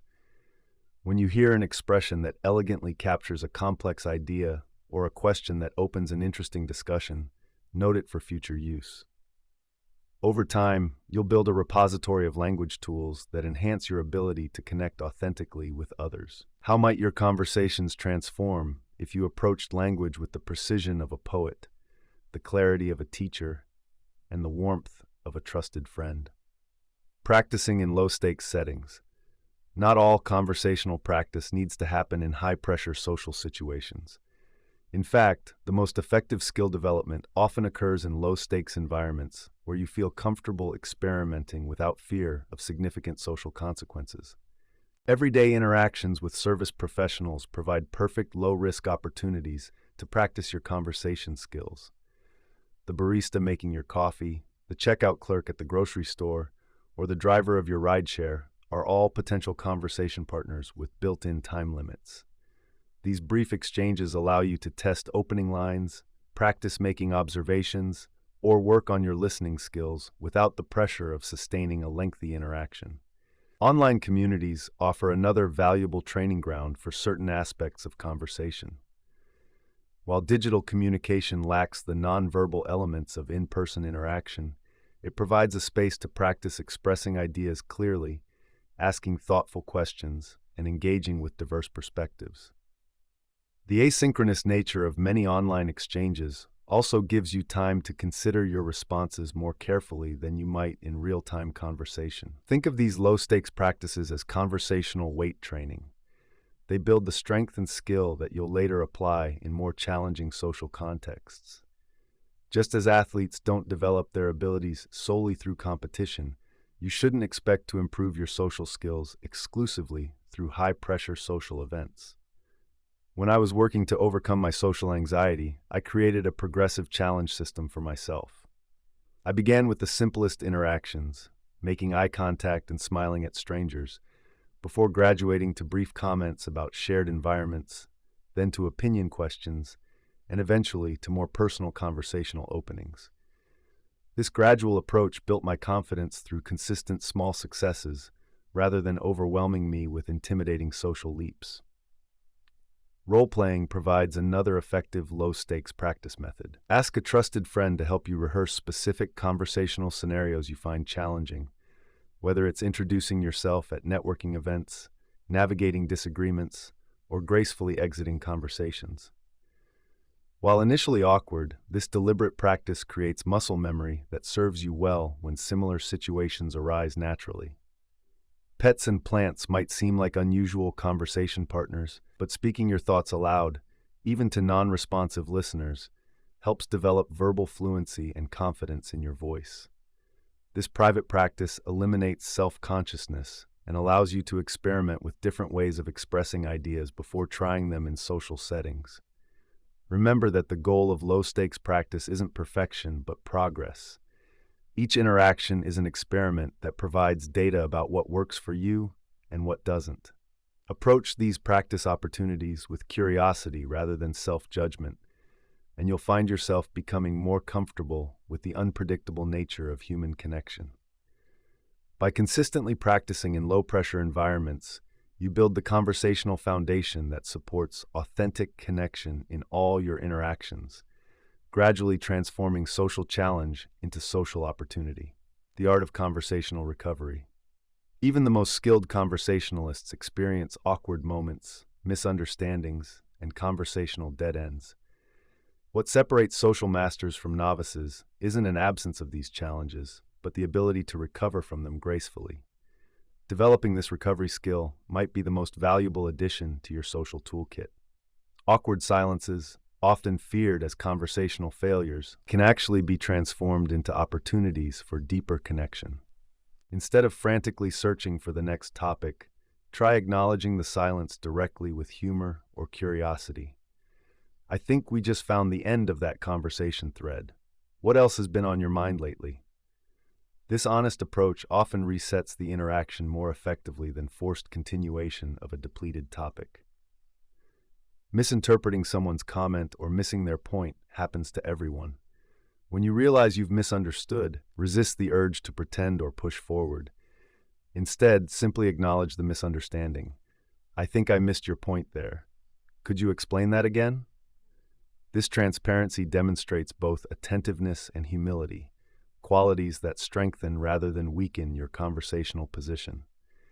The conversation that takes an unexpectedly serious or emotional turn can feel jarring, but these moments often lead to the most meaningful connections. Rather than awkwardly changing the subject when someone shares something vulnerable, acknowledge their disclosure with appreciation. Thank you for sharing that with me. It means a lot that you'd trust me with something so personal. This response honors their openness and deepens trust.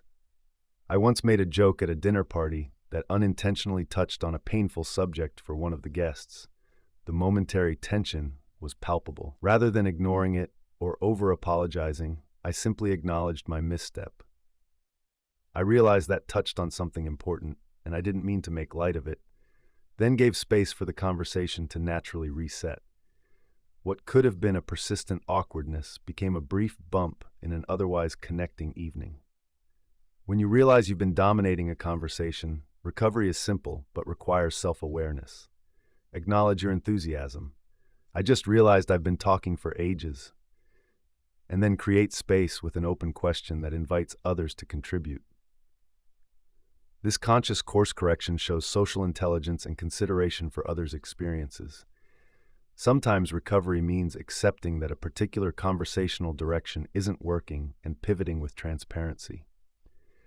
I realize I've been asking about your work, but perhaps there's something else you'd prefer to talk about. This kind of meta-communication acknowledges the stalled interaction while offering a fresh start without awkwardness. The most powerful recovery technique might be genuine curiosity about the interaction itself. When you sense something is off in a conversation, but can't identify exactly what, simply asking, "Have I misunderstood something about our conversation?" opens the door for clarification without assumption or defensiveness. This approach demonstrates both self-awareness and a sincere desire for connection. Remember that perfect conversations don't exist, even between the closest friends and most skilled communicators. What appears as effortless social grace is often the result of countless recovery moments handled with authenticity and care.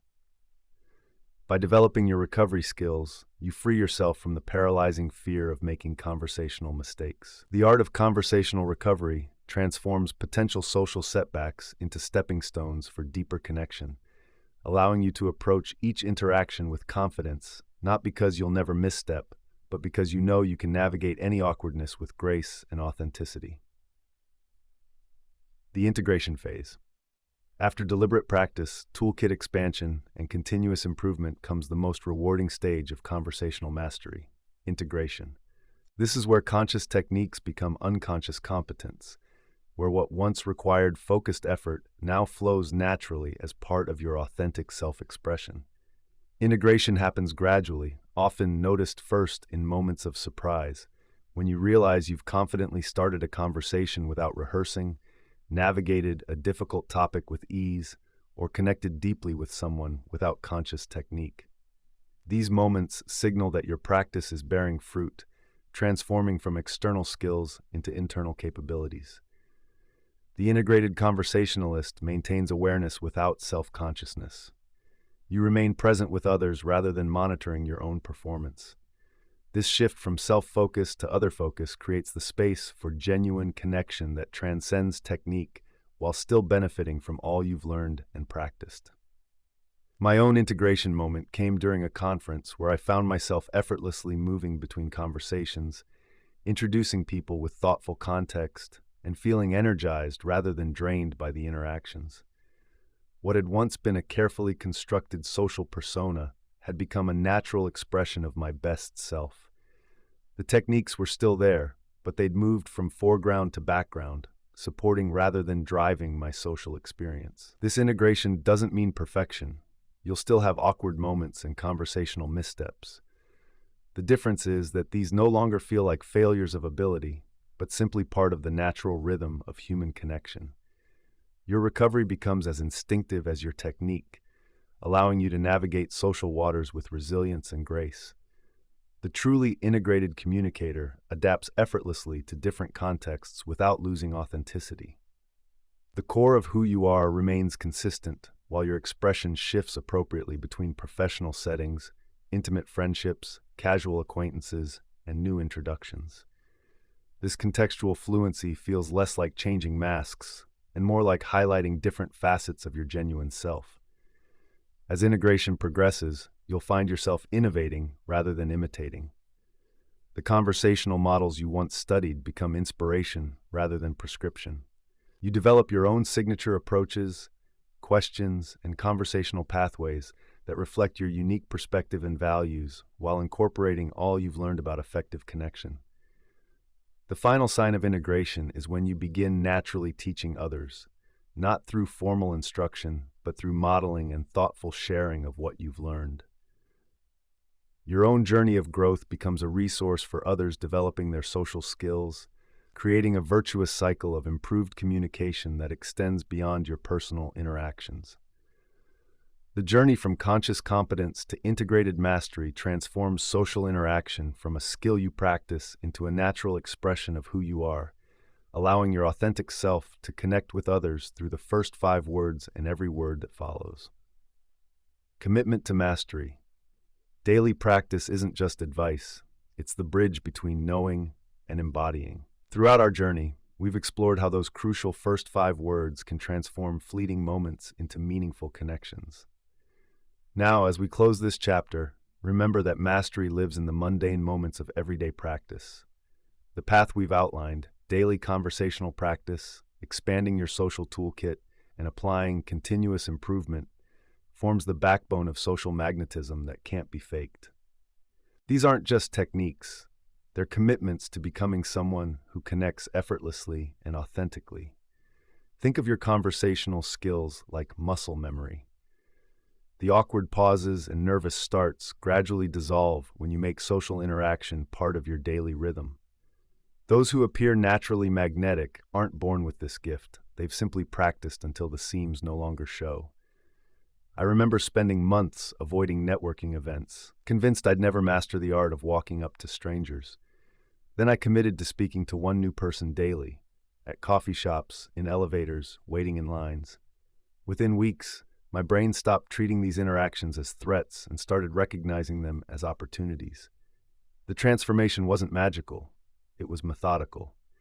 Your conversational mastery requires both breadth and depth. Seek varied social environments that stretch your abilities. Challenge yourself to engage with people unlike yourself. The person who can captivate both the CEO and the custodian possesses true social intelligence. The journey we've taken through these chapters has equipped you with more than just opening lines. You've developed a framework for creating genuine connection in seconds, a skill that transforms both professional opportunities and personal relationships. You now understand how to read social contexts, calibrate your approach, and deliver those first 5 words with confidence and authenticity. Remember that stumbles are part of growth. The people you admire for their effortless charm have countless forgotten failures behind their successes. They simply persisted when others retreated to comfort zones. As you move forward, carry this truth. Social magnetism isn't about perfection, it's about practice. Every conversation becomes a laboratory for improvement when approached with mindfulness and curiosity. Even those that don't go as planned offer invaluable data for refinement. The world opens differently to those who can connect quickly and genuinely. Jobs, friendships, partnerships, and opportunities flow more readily to those who master this most human of arts. By committing to this daily practice, you're not just changing conversations, you're changing the trajectory of your life. Now go start that conversation, the one you've been avoiding, the one with potential, the one that scares you a little. Those first 5 words are waiting. Epilogue. The journey beyond the first 5 words. I've taken you on quite the ride through these pages, haven't I? From the paralysis of staring across the room at someone you want to talk to, through the science of making memorable first impressions, all the way to becoming the person who can walk into any room and make it their own.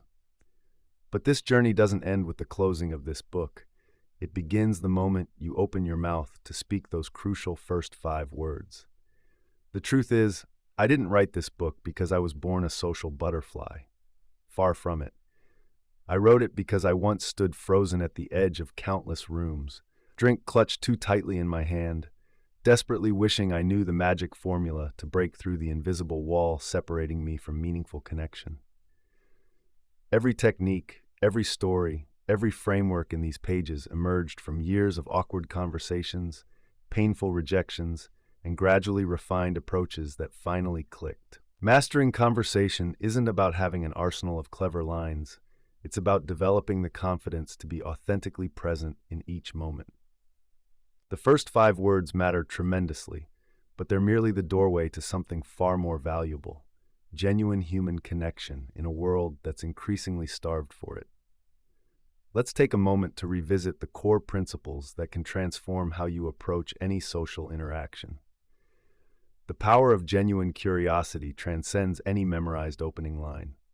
When you approach conversations with real interest in discovering the person before you, your words naturally carry an energy that others respond to.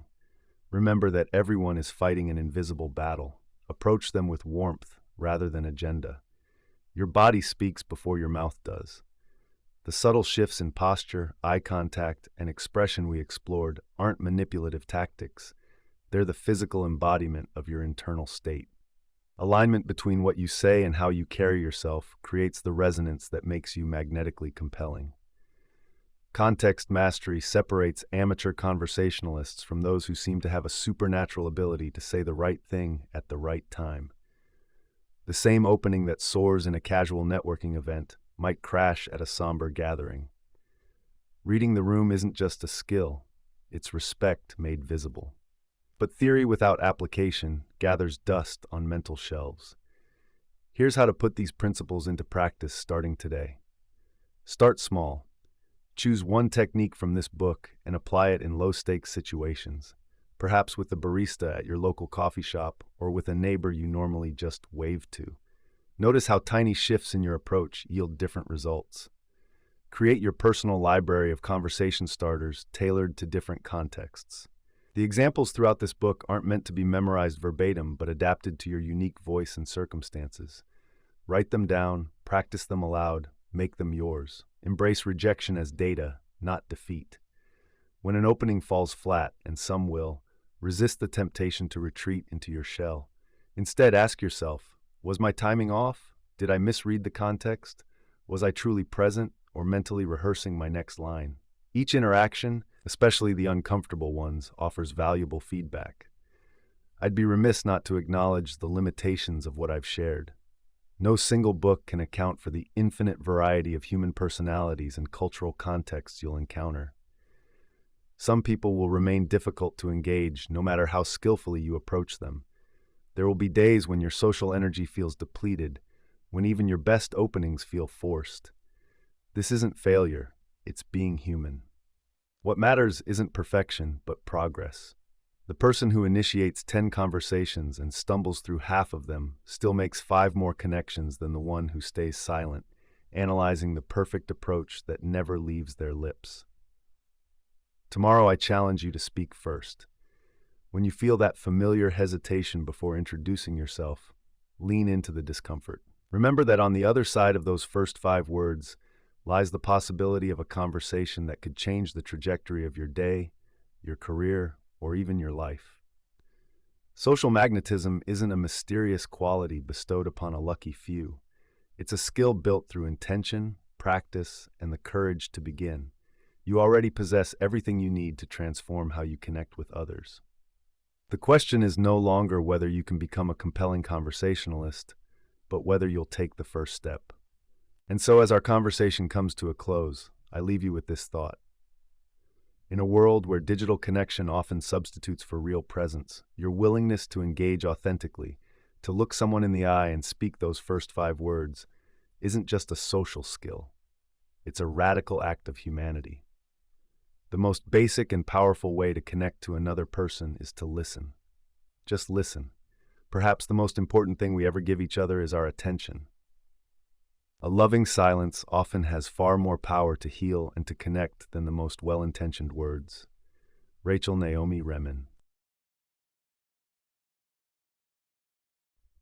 This has been an audio production of The First 5 Words. Master life-changing conversations and captivate any audience within seconds by Kai Rivers. Thank you for your support.